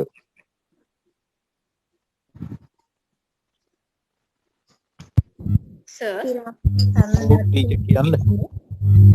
මේ මෙතන මේ මම සර්ගේ අපේ අනිකම සර්ගේ මේ නෝට් එකත් එක්ක බැලුවාම ඔය කිව්ව කරුණු ටික අර මේ වර්තමානය ආරක්ෂා වෙන විදිහට පරීක්ෂණයක් සැකසීම කියන එකේ ප්‍රධාන මේ පියවර 3ක් විදිහට තමයි තියෙන්නේ. අර සර්ලා කිව්ව කරුණු තමයි ඉගෙනුම් ඵල හඳුනා ගැනීම. ඉගෙනුම් ඵලයට ලැබිය යුතු බර හඳුනා ගැනීම තුන්වෙනි එක විදිහට කියනවා මම ලියාගෙන ලකුණු මේ බර වලට ලකුණු දෙන එක. ඊට පස්සේ ලියලා තියෙනවා මම ආයෙත් නැති අවස්ථාවකදී විෂය වළංගුතාවය ආරක්ෂා කරන අන්දමට පරීක්ෂණයක් තැනීමේදී පළමු පියවර විදිහට පරීක්ෂණ සූත්‍රීතාවක් එහෙම නැත්නම් නිල්පතක් සැකසීම කියලා. එතන දෙකක් විදිහට තමයි ඒක මේ කියලා තියෙනවා. ඒ කියන්නේ ඔබ්ජෙක්ටිව්ස් තියෙනවා නම් අපිට ටීචර් ගයිඩ් එකේ දීලා තියෙනවා නම් අරමුණු අපි අර විදිහට කරනවා. ඒ කියන්නේ ඉගෙනුම් ඵල අඳුනගෙන ඒකට බර තියලා ඒ බරට අනුව එක පාඩමට ලකුණක් දෙනවා. එහෙම නැති වෙලාවක පරීක්ෂණ නිල්පතක් පාවිච්චි කරනවා. ඒ නිල්පත පාවිච්චි කරලා එක් මාතෘකාවට අනුව එක් විෂයට තියන්න ඕන බර ප්‍රමාණය තීරණය කරලා පේපර් එක හදනවා. ඒක තමයි කරන්නේ. සර් ඔය ටික ඇතිද ඔය ප්‍රශ්නෙට එතකොට ඒ ටිකට අමතරව දැන් අපි මේ කියපු තේරුම් ඕන දැන් මේ වාස්තවික බව රැකෙන්න එපා පරීක්ෂණයේ වළංගුතාවයට. වාස්තවික බව රැකෙන විදිහට මේ දෙවර්ණ බහුවර්ණ වාගේ දේවල් ඉදිරිපත් කරන්න ඕන ප්‍රශ්න පත්‍රයට. දීර්ඝ රචනා වෙනුවට ව්‍යුහගත යන්න ඕන. සුවිශේෂී වගුවක් පදනම් කරගෙන ප්‍රශ්න අහන්න ඕන. නිර්දේශය තුල ව්‍යාප්ත වුණු විෂය නිර්දේශය තුල සමව ව්‍යාප්ත වුණු ප්‍රශ්න මාලාවක් හැදෙන්න ඕන. ඒත් එක්කම අයිතම පෙළ ගස්සනකොට ඒක සරල භවයේ සිට සංකීර්ණ බව දක්වා. එහෙමත් නැත්නම් අයිතම පෙළ ගැස්වීම මේ කරලා තමයි ප්‍රශ්න පත්‍රය හදන්න ඕන. ඊට පස්සේ මේකේ මේ ප්‍රූෆ් චෙක් කරන්න ඕනේ. නැවත නිරීක්ෂණය කරලා පරීක්ෂණ අයිතම සංශෝධනය කරගන්න ඕනේ. ඒ විදිහට තමයි මේකේ වළංගුතාවය රැකෙන කරුණු තියෙන්නේ. සර් මේකේ මේකේ වාස්තවික සහ අර්ධ වාස්තවික කියලා කොටස් දෙකකට මේ ප්‍රශ්න කඩන්න පුළුවන්. මම පොඩි විස්තරයක් කරන මේ වාස්තවික බව කියන එකට මේ කිසියම් ප්‍රශ්නයකට දිය හැකි පිළිතුර ඉතාමත් නිශ්චිත එකක් නම් පුද්ගලයාගෙන් පුද්ගලයාට කිසිසේත්ම වෙනස් නොවන එකක් නම් එය වාස්තවික ගණයේ ප්‍රශ්නයකි. වාස්තවික ගණයේ ප්‍රශ්නයක පිළිතුර ප්‍රශ්නය සකසන්නා විසින් పూర్වෙහි නිශ්චය කරනු ලබයි. එම පිළිතුර සඳහා දිය යුතු ලකුණ ප්‍රශ්න පත්‍රය සකසන අවස්ථාවේදීම තීරණය කරනු ඇත. මෙම කරුණුවල ප්‍රතිඵලය වන්නේ එම ප්‍රශ්නය සඳහා ලියනු ලබන පිළිතුර කීවරක් පරීක්ෂා කරනු ලැබුවත් පවරනු ලබන ලකුණෙහි වෙනසක් සිදු නොවීමයි. පරීක්ෂකවරුන් කී දෙනෙකු විසින් පරීක්ෂා කරනු ලැබුවත් පවරන ලබන ලකුණෙහි වෙනසක් සිදු නොවේ. මෙවැනි ලක්ෂණ සහිත ප්‍රශ්න අඩංගු ප්‍රශ්න පත්‍ර වාස්තවික ප්‍රශ්න පත්‍ර වශයෙන් හඳුන්වනු ලබන බව වැටහේ. එහෙත් සෑම ප්‍රශ්නයකම එම 100%ක්ම එම ලක්ෂණ 100%ක්ම අඩංගු නොවේ. ඒවා අර්ධ වශයෙන් දක්නට ඇති විටක එවැනි ප්‍රශ්න හඳුන්වන්නේ අර්ධ වාස්තවික ප්‍රශ්න වශයෙනි. අර්ධ වාස්තවික ප්‍රශ්නයෙන් කියවෙන්නේ ඉහත දැක් වූ ලක්ෂණ තරමක් වෙනස් වන බවයි. එහිදී ශිෂ්‍යයා විසින් ලියනු ලබන පිළිතුරු සෑම විටම එකම ස්වරූපයෙන් අපේක්ෂා කළ නොහැකිය. පිළිතුර වෙනුවෙන් පවරන ලබන ලකුණ පරීක්ෂකවරයා විසින් పూర్වයේදී නිශ්චය කර ඇතත් ඊට වඩා වෙනස් පිළිතුරක් ශිෂ්‍යයා ලියා ඇති විට පවරන ලබන ලකුණෙහි සුළු වෙනසක් ඇති විය හැකිය. මෙවැනි පිළිතුරු පත්‍ර ඇගිය හැක්කේ අදාළ විෂය පිළිබඳ විෂය ප්‍රමීණයකට පමණක් වන බව ඔබට වැටහෙනු ඇත. අර්ධ වාස්තවික ගණයට වඩා සිසුන් පිළිතුරු වල වෙනස්කම් අපේක්ෂා කළ හැකි ප්‍රශ්න ගණය හැඳින්වෙන්නේ රචනාමය ප්‍රශ්න වශයෙන්. දැන් ඒකේ ගොඩක් තියෙනවා සර් රචනාමය ප්‍රශ්නයක වාස්තවික ප්‍රශ්න කියන්නේ මොනවාද කියන එක ගැන. දැන් වාස්තවික කත්වය රැකෙනවා කියන එක තමයි මෙතනදී අපිට ගන්න පුළුවන් මේ වළංගුතාවය. ඔව්.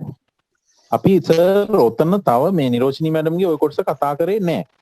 නිකන් අර උඩින් මේ වන්නිගම සර්ගේ ටිකක් නේ මේවා කරේ. දැන් ඕක කතා කරන් පස්සේ අපිට හොඳටම තේරෙනවා වාස්තවික බව. ශ්‍රී ලංකාවට නිදහස ලබා දුන් වර්ෂයේ කුමක්ද? ඒක කාටවත් වනලා ගහන්න බෑනේ. ලෝකෙම දෙන්නේ ලෝකෙම ඇහුවොත් ලෝකෙම දෙන්නේ හොයලා බලලා ඒ උත්තරේම තමයි. ඒකම උත්තරේ. ඒක වෙනස් වෙන්න බෑ.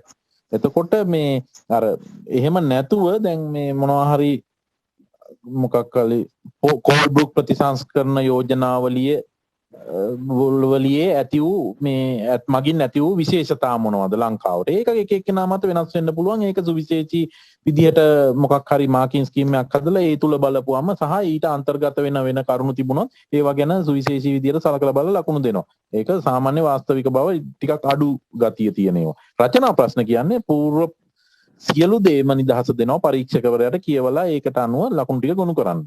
ඉතින් ওই විදිහට තමයි ඔය ප්‍රශ්න ටික බෙදෙන්නේ. ඉතින් ඕකෙදි මේ වාස්තවික බව ආරක්ෂා වෙන රැකෙන විදිහට දැන් වර්ණ දෙවර්ණ වාගේ අහපුවම මේකේ මේ වළංගුතාවය ගොඩක් වැඩි විශේෂ වළංගුතාවය. ඒතකොට ඒකට වර්ධින උත්තර ප්‍රමාණය අඩුයිනේ. ඒ ළඟින් යන්න බෑනේ. ඒකින්ද තමයි අපි මේකට ගමු කියලා කතා කරේ. එතකොට අර පරීක්ෂණ නිල්පත් භාවිතය මේ ඔබ්ජෙක්ටිව්ස් තියනවා නම් එහෙමයි නැත්නම් මෙහෙමයි කියලා එක වාක්‍යයෙන් ලියන්න පුළුවන්. ඉගෙනුම් ඵල ඇතනම් ඉගෙනුම් ඵල හඳුනාගෙන එක් ඉගෙනුම් ඵල සඳහා සුවිශේෂී බර තැබීම සිදු කර පරීක්ෂණය තුළ පළමු ඉගෙනුම් ඵලයට සම්බන්ධ ප්‍රශ්න වලට උත්තර දීමෙන් ලකුණු කොපමණ ලබා ගත හැකිදයි වගුගත කිරීමෙන් මේක කරන්න පුළුවන්. එහෙමත් නැත්නම් ඉගෙනුම් ඵල ලබා දීලා නැත්නම් වළංගුතාවයේ පරීක්ෂා කිරීම සඳහා පරීක්ෂණ නිල්පතක් භාවිතා කරන්න පුළුවන්. එහිදී එක් මාතෘකාවට අනුව එක් විෂයකට තැබිය යුතු බර තීරණය කරලා මේ විශේෂ ස්වභාවය සහ පන්ති මට්ටම සැලකිල්ලට අරගෙන මේක කරන්න පුළුවන් කියලා ලිව්වාම එක වාක්‍යයෙන් උඩ. සර් මේ නිල්පත හදනකොට සර් බ්ලූම්ගේ වර්ගීකරණය පාවිච්චි කරනවා නේද? ඒක සර් මෙහෙමයි. අරමුණු දීලා නැත්තම් ඒව නැති වෙලා බ්ලූම්ගේ වර්ගීකරණය ගන්න පුළුවන්. ඔව් අරමුණු දීලා තියෙනවා නම් ඒ තුල යන්න පුළුවන්. දැනුම අවබෝධය භාවිතය විශ්ලේෂණ සංශ්ලේෂණය ගැනීම ගන්න පුළුවන්. අපිට අරමුණු දීලා නැත්තම් ඒ තුල 1 2 3 4 කියලා විෂය උපමාතෘකා බෙදාගෙන ඒවට 100ට කොච්චරක්ද බර තියන්නේ කියලා බලලා ඒ ටික යටට ලකුණු ටික එකතු කරලා බර තැබීමත් අනුව ඒ ලකුණු ප්‍රමාණයත් අනුව 100 හැදෙන විදිහට පේපර් එක ලස්සනට හදන්න පුළුවන්. ඉතින් ඕක තමයි හැදීමේ පියවර. බලතා බලන සාධක තමයි අපි මේ කතා කරන්නේ.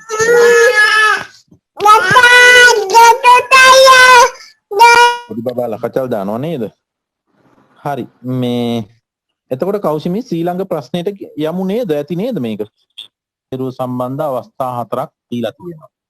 පළවෙනි අවස්ථාව තමයි හොඳට ඔලුවට දාගන්න ගණිත විෂය සඳහා නෑ ගායන තරඟයකදී චමිලාට ලකුණු 45යි විමලට 50යි ලකුණු දීලා තියෙනවා. දෙවැනි එක තමයි ගණිත විෂයට සිසුන්ට දෙන්න ලැබූ පළමු